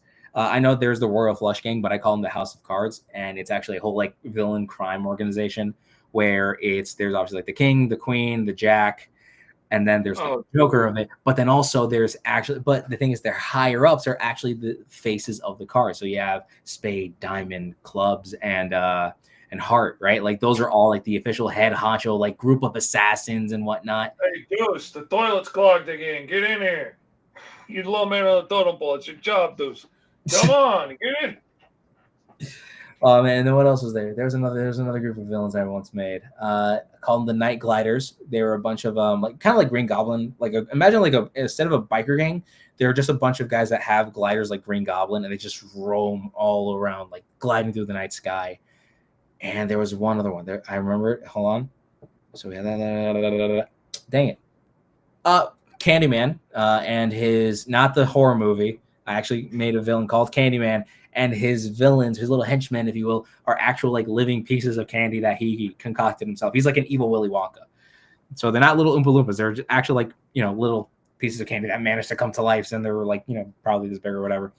So this dude has reality warping abilities and uses it to make little candy monsters to run around and, like rob banks and schools and bakeries and things. Like, dude, you could literally rewrite the universe. Like, yeah, but I like my little candy monsters. And I think that's like his downfall. His downfall is that he's only so fixated on the idea of candy. He is committed to the bit and then some.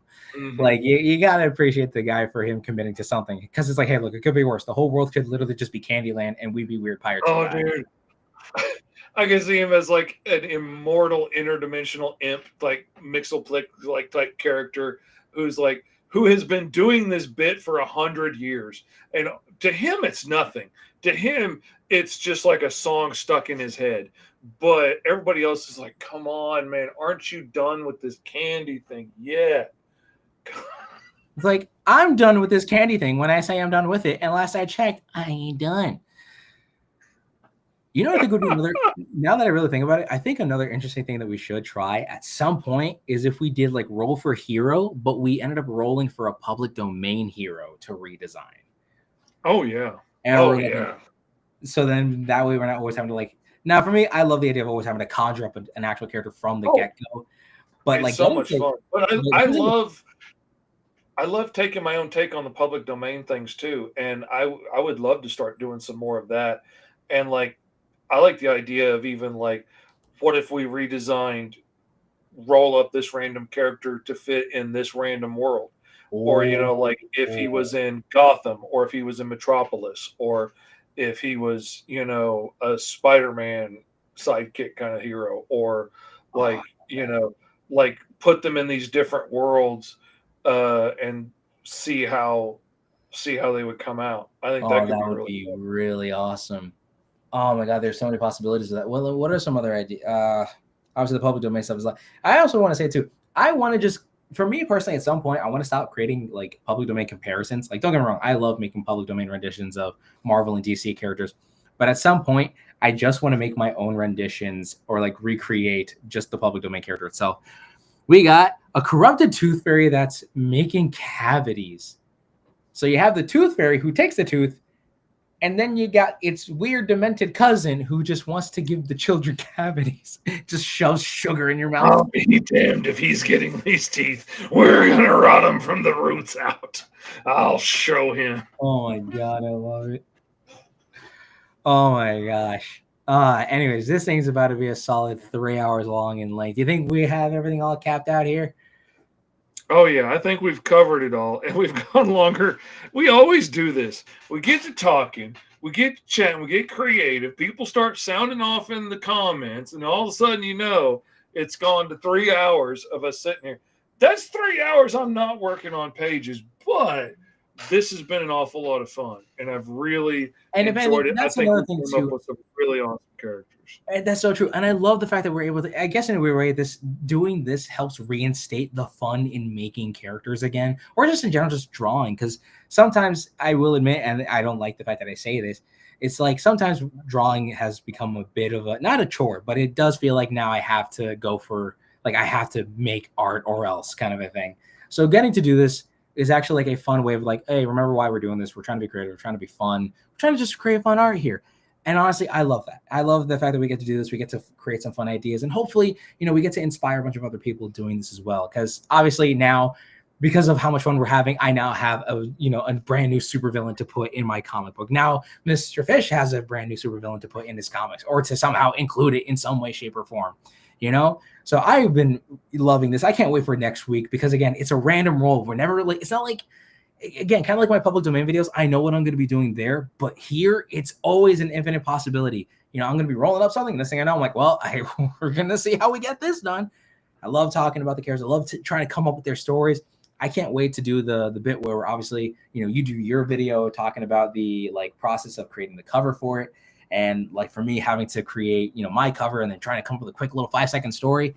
I can't wait for that to come up. And I love that video that you did for SLATE Stonecarver.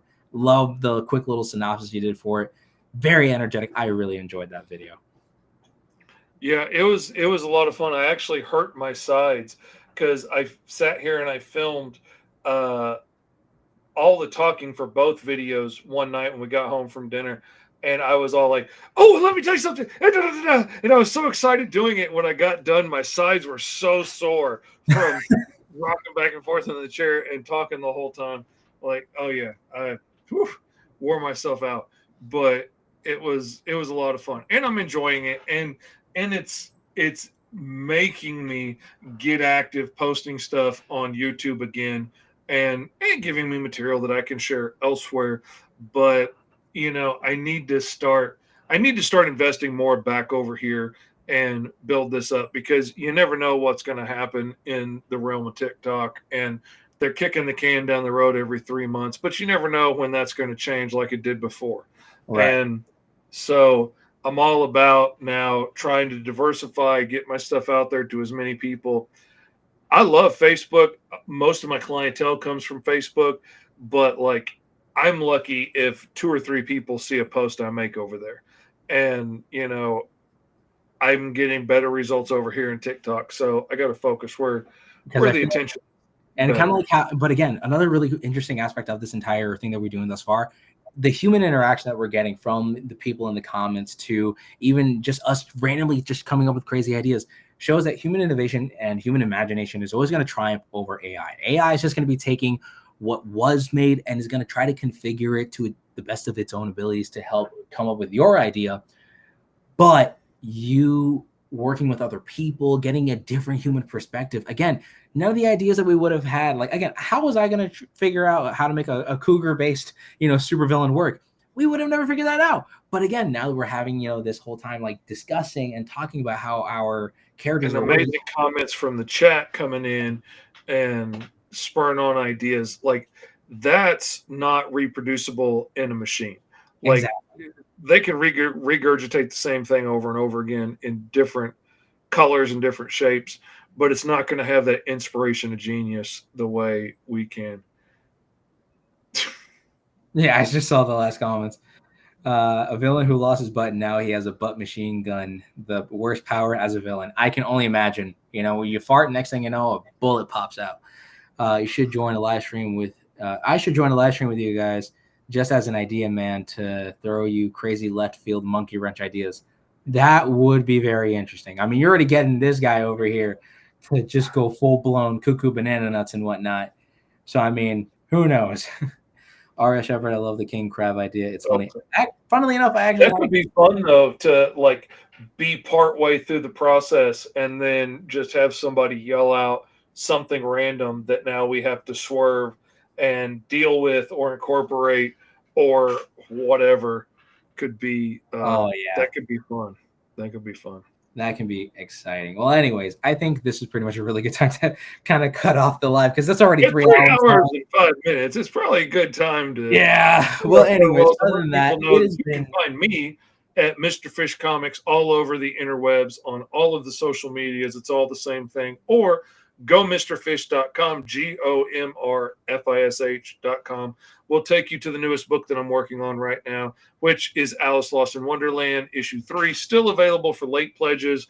All of the links are in the description below. You can follow us on social media. You can even sign up to get the first issue of Alice digitally for free. Check it out, see if you like it. And Esteban, where can they find you? And to get to the last comment, I was considering Blood Claw, but don't you worry about it. I think Red Claw. Oh, I can't hear. Yeah, that's all good. So to address the last one, Blood Claw is cool. I'm sticking with Red Paw. But other than that, you guys can find me over at Ultra Comics over on Instagram and on TikTok. It's going to be spelled U1TRA_COMIC. That is going to be on both my Instagram and my TikTok. And of course, you can find me here on YouTube as well. My name suggests here.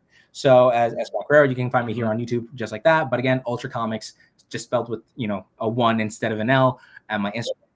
And the links to that are in the description. You guys can find me there. Obviously, I need to start posting on Instagram because for some reason I'm like a whole I really don't like Instagram for some weird reason, but I got to start posting there because hey, I got art that I got to post. I'm more engaging on TikTok and here on YouTube, so that's where you guys can find me. Again, it has been a blast, good sir. I have been enjoying this entire time drawing.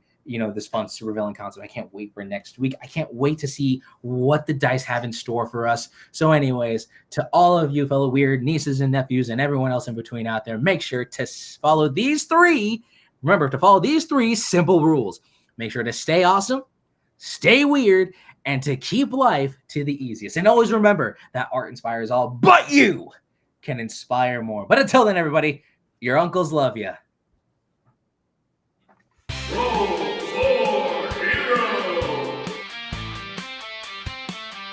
And even if you were to have like a prompt of 10 different things, right? Like say if you had one prompt of here's 10 different personality traits, here's 10 different superpowers, here's 10 different drawbacks. I like coming up with random list of powers and then just see what I come up with. Imagine rolling just those things every single time. It's always going to vary. The possibility of that happening is again like a 1 in 10 chance, but it's like it shows that there's an infinite possibility. Always something else cool right around the corner that we can come up with because there's no end to the prompts. There's no end to what